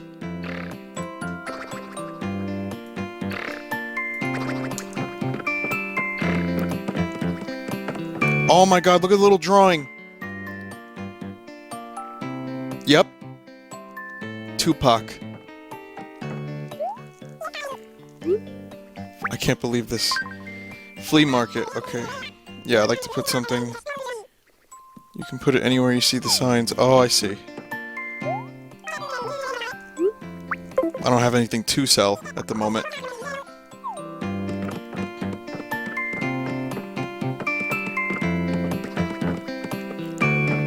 Interesting. Okay, well that's kind of cool.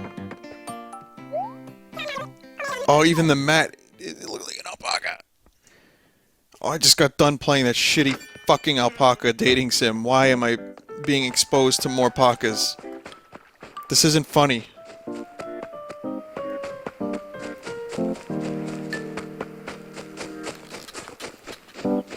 Yes, I streamed an alpaca dating sim.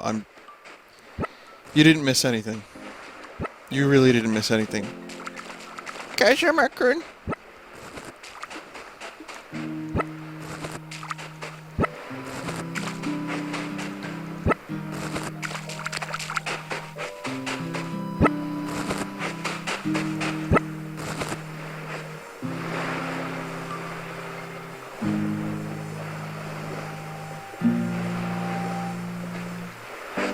Just a mosquito.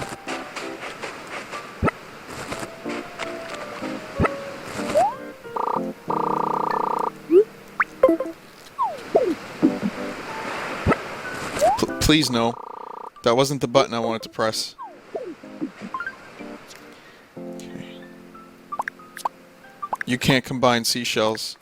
That's pretty penisy. Alright, well, I'll just sell what I have. That should be enough to pay off my tent.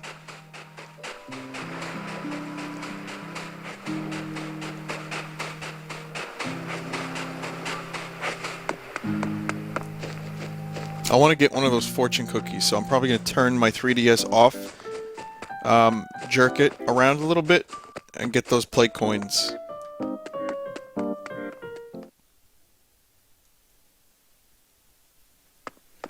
I didn't want to sell the stuff here, actually.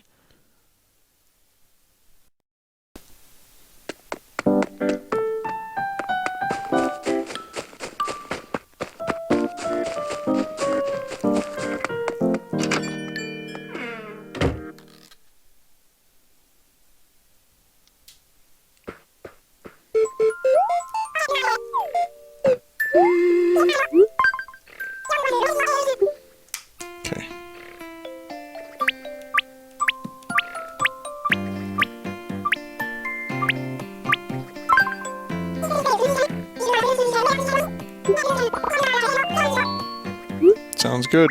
We've got a deal.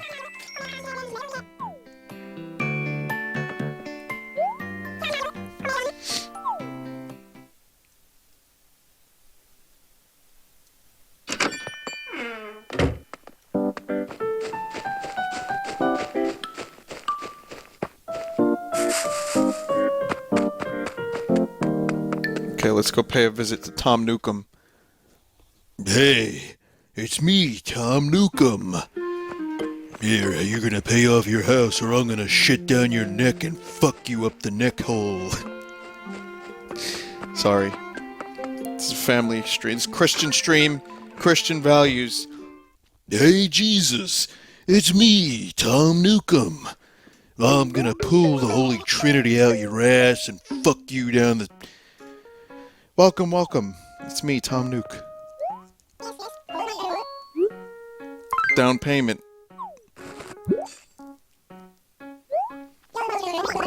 Here, have your money. What's wrong, the Fiora Nook?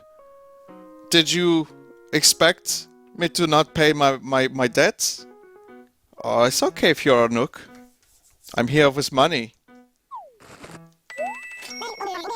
Very good, very good. The money makes everything official. What color will it be? Come on, you know the color.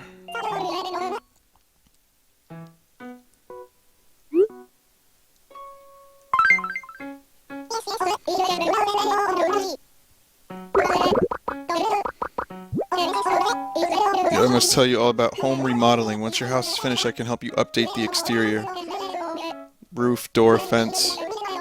New samples here all the time. Okay.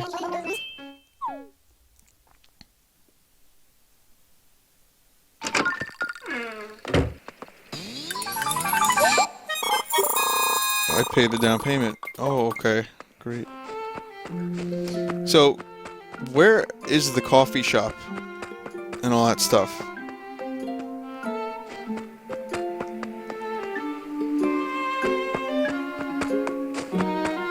Gotta build it.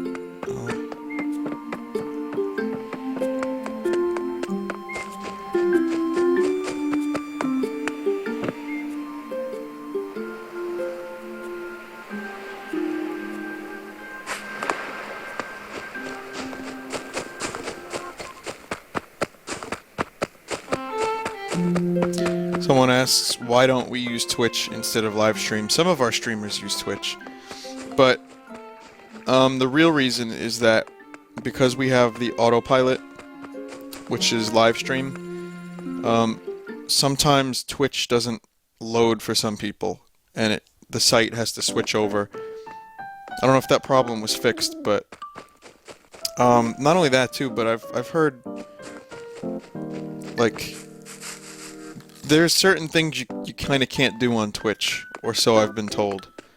I just feel kind of comfortable on live stream because it's like no one's really paying attention. If that makes any sense. Oh, the museum. The quickest way to reduce swelling is to take some medicine. Okay. Which swelling are you talking about?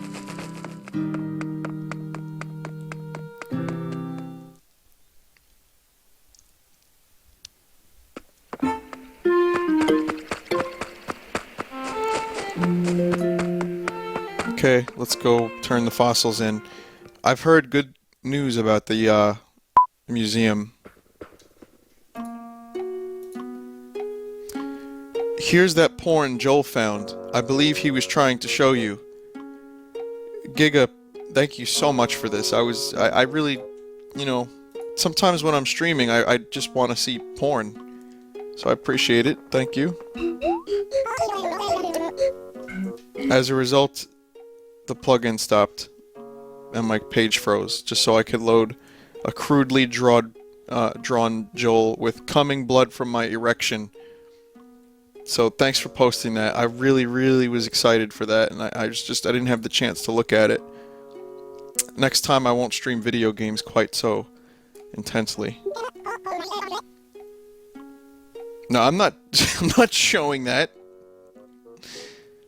How may I be of service here? Oh, I have to assess the fossils and then make the donation. Oh, okay.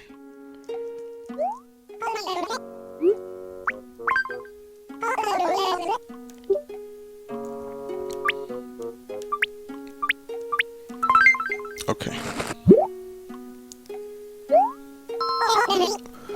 Oh, more than one I see. Let's take a closer look. All of these are rare fossils not yet found in our museum's collection. What a surprise! You have a knack for finding fossils, don't you? I'm incredibly jealous.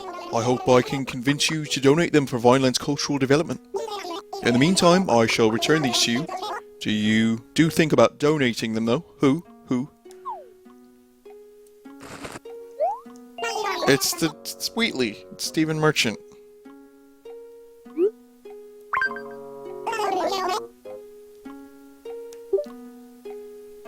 Okay.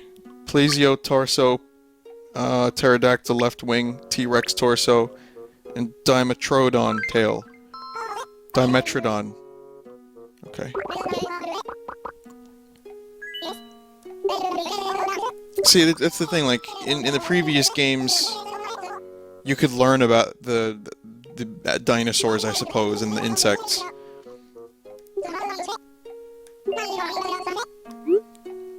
I'm sure you can do that in this game too, but you know, I've learned about the same dinosaur bones like 4 times in a row. Chroma colors, you're now I know you're trolling.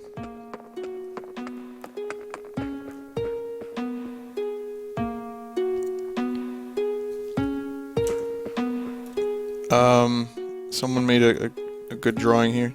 Disc full. That's a pretty good drawing. If you guys are new and you're making art, just go to the Buru. It's just click the art button at the bottom of the page.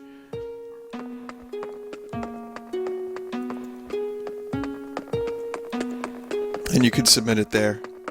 Just so we have a nice collection of all the art that I could check out at the end of the stream.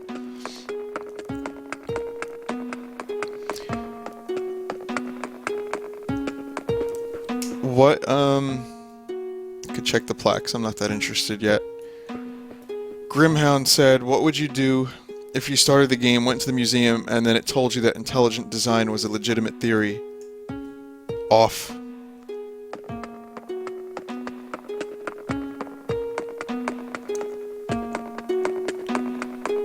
Blathers tells me that the dinosaur bones were planted into the ground by the devil, so that I may be tricked and swayed away from our Lord Jesus Christ. Oh, wait a minute. Stained glass. Oh my god, stained glass. Blathers, are you born again?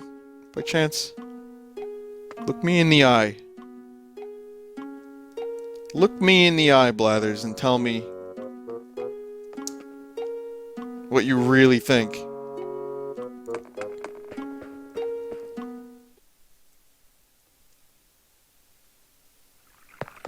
My one good eye.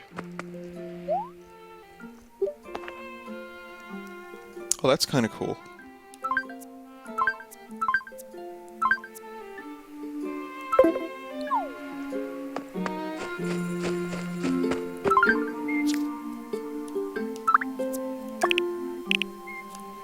I don't know why there's a separate section for squids.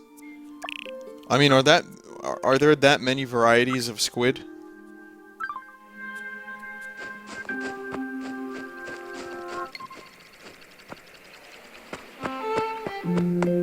I can swim now. Oh, well, let's go swimming then. You can dive and collect shit? Oh, that sounds kind of cool. Let's go see if it's worth it. I should also buy a fishing rod. I'll do that later. I don't think I'm going to buy any furniture today, because what's the point if I just have a tent?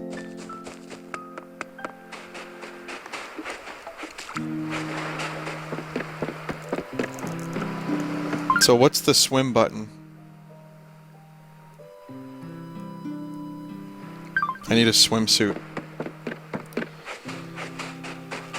Oh.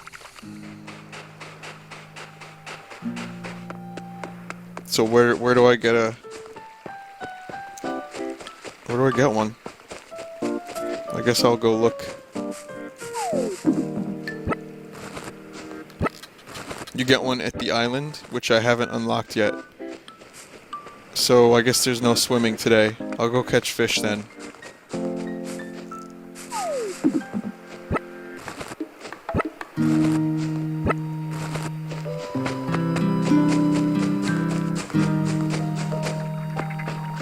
It's funny because about almost exactly 1 year ago, there was an Animal Crossing. Excuse me.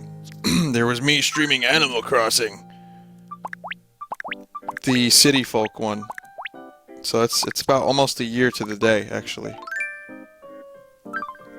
Change the town flag. Look, I can't be arsed to design anything right now. So I don't know how that's gonna work out.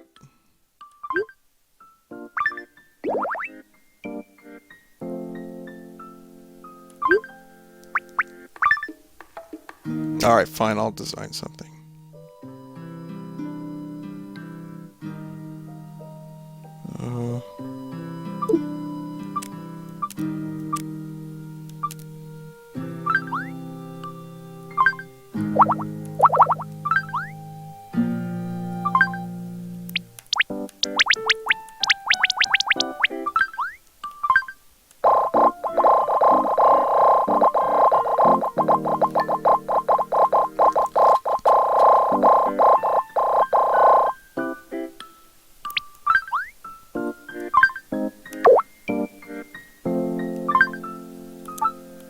Oh, they're still doing the color palette thing.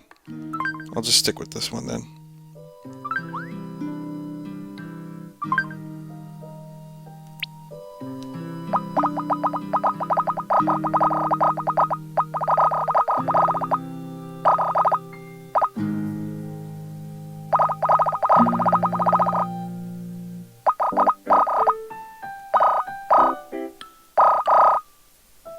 I mean, would you expect anything less from me?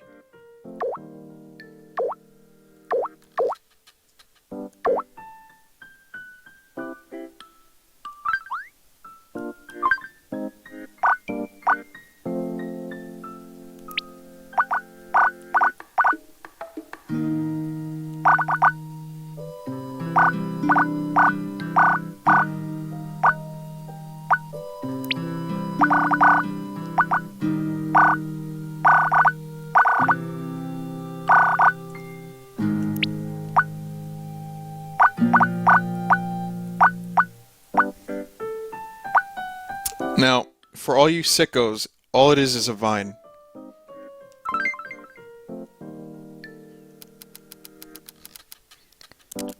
Vine design.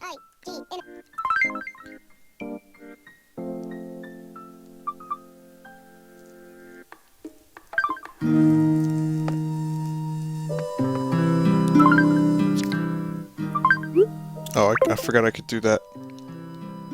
Gib QR code. I don't know how to do that. I don't think I can do that yet.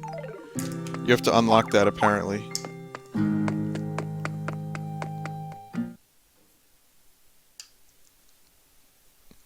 You want me to make it into a hat?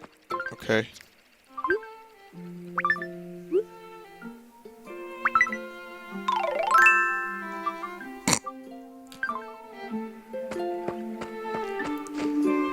My character looks fucked up.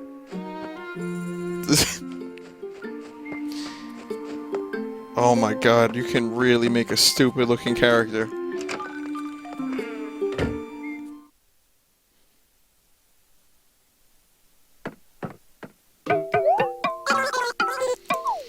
Okay.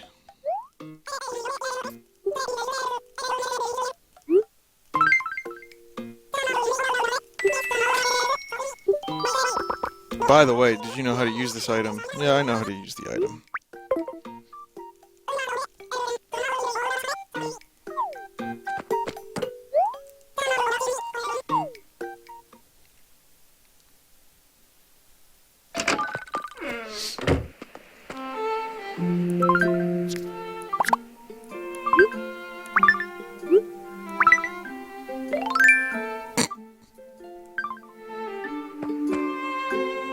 Wow, it's hypnotic. It's kind of beautiful.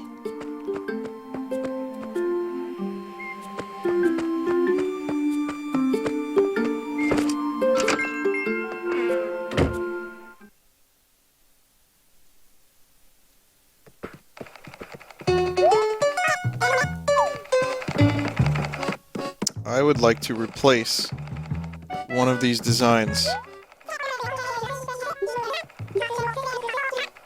420.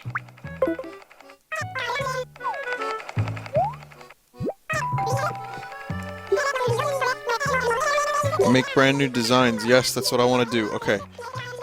So, let's do that. I'll make a pro design.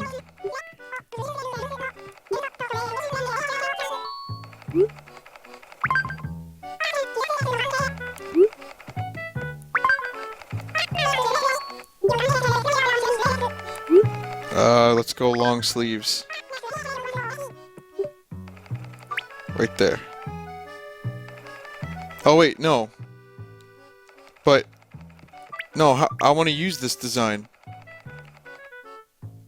Can I just give her this one?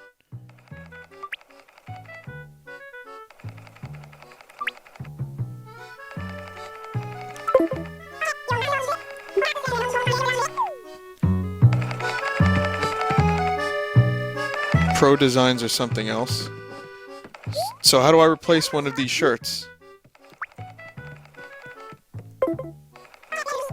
Vinny, walk to the umbrella. Oh, these are the designs. Oh, right. I didn't want to talk to you.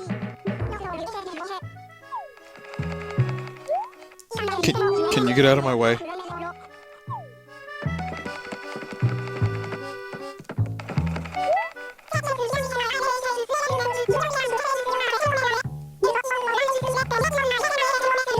Yeah. Okay. Well, I know what I want to do. It is by someone from any town. That's a shitty design. I want to display my design. Proud.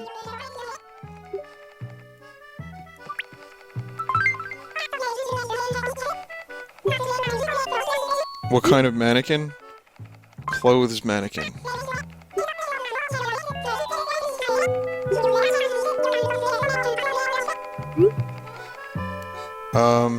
I don't need that design.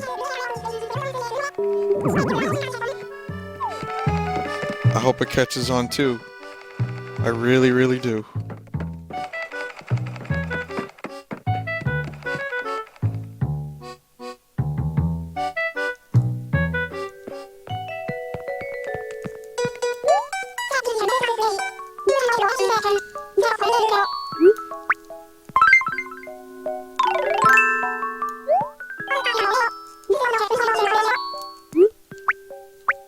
Nah.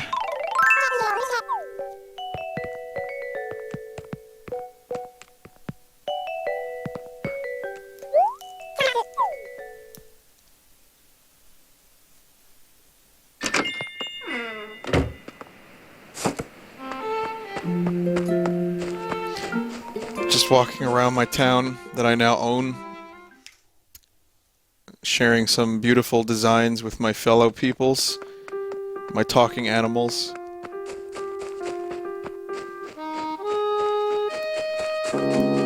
Oh, it's 7 p.m. guys, there's new music.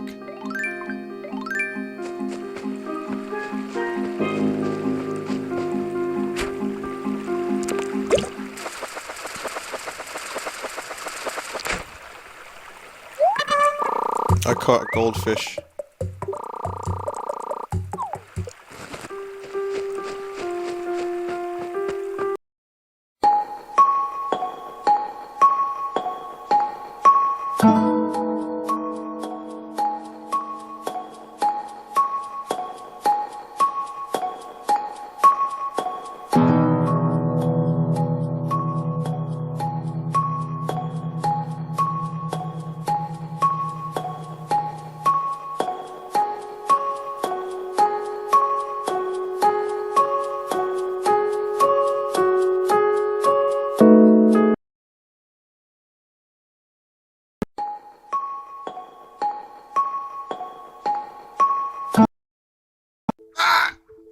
Okay, she's running, and I'm gonna be running to start the game in a second, but first, I'd like to once again apologize for the restart of the stream. For anyone who is here for Conquer, that was a fallacy committed, because you can't have the word fuck in the title of a Twitch stream. I've learned this today. This is new. Okay, maybe I've learned this in the past, but I forgot, so I don't remember. But just gonna go ahead and say, today you can expect a lot of fucks on the stream. So we're gonna take a look at some of the most interesting dream towns. I had someone by the name of Voltaire submit these to me now, and he, through time and space, submitted a list of dream towns, many of which are hacked, and some of which are fucked up to the point where I'm actually gonna give you a warning before I go to some of them, because it includes some disturbing imagery. Yeah. Alright, so the time is off a bit, but we'll just... Yeah, it's evening in my town, and it's Valentine's Day still. That's good enough, good enough.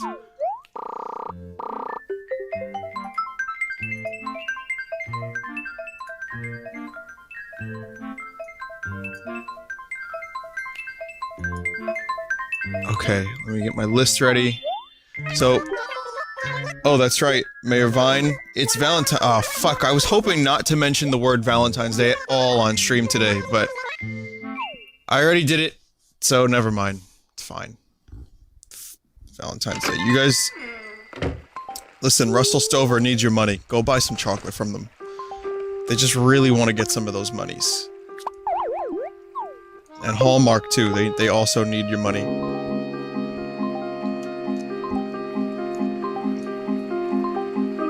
See, one of the reasons I stopped playing this game Not entirely, but I kind of started running out of inventory space. This better be... Yeah, fucking cake. Yeah, eat that shit.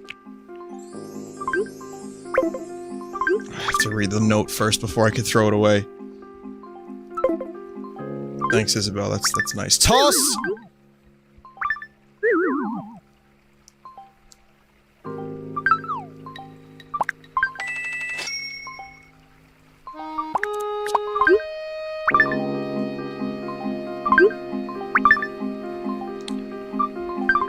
Okay. I can get this other mail now. This is gonna be equally great mail, I can tell. I've been away for a while. I did a stream fairly recently where I checked out Animal Crossing again. It was the first time in a very long time. Oh, Pom-Pom, you sent me a gift! Oh, I don't really, it better be good. Otherwise I'm gonna go to your house and...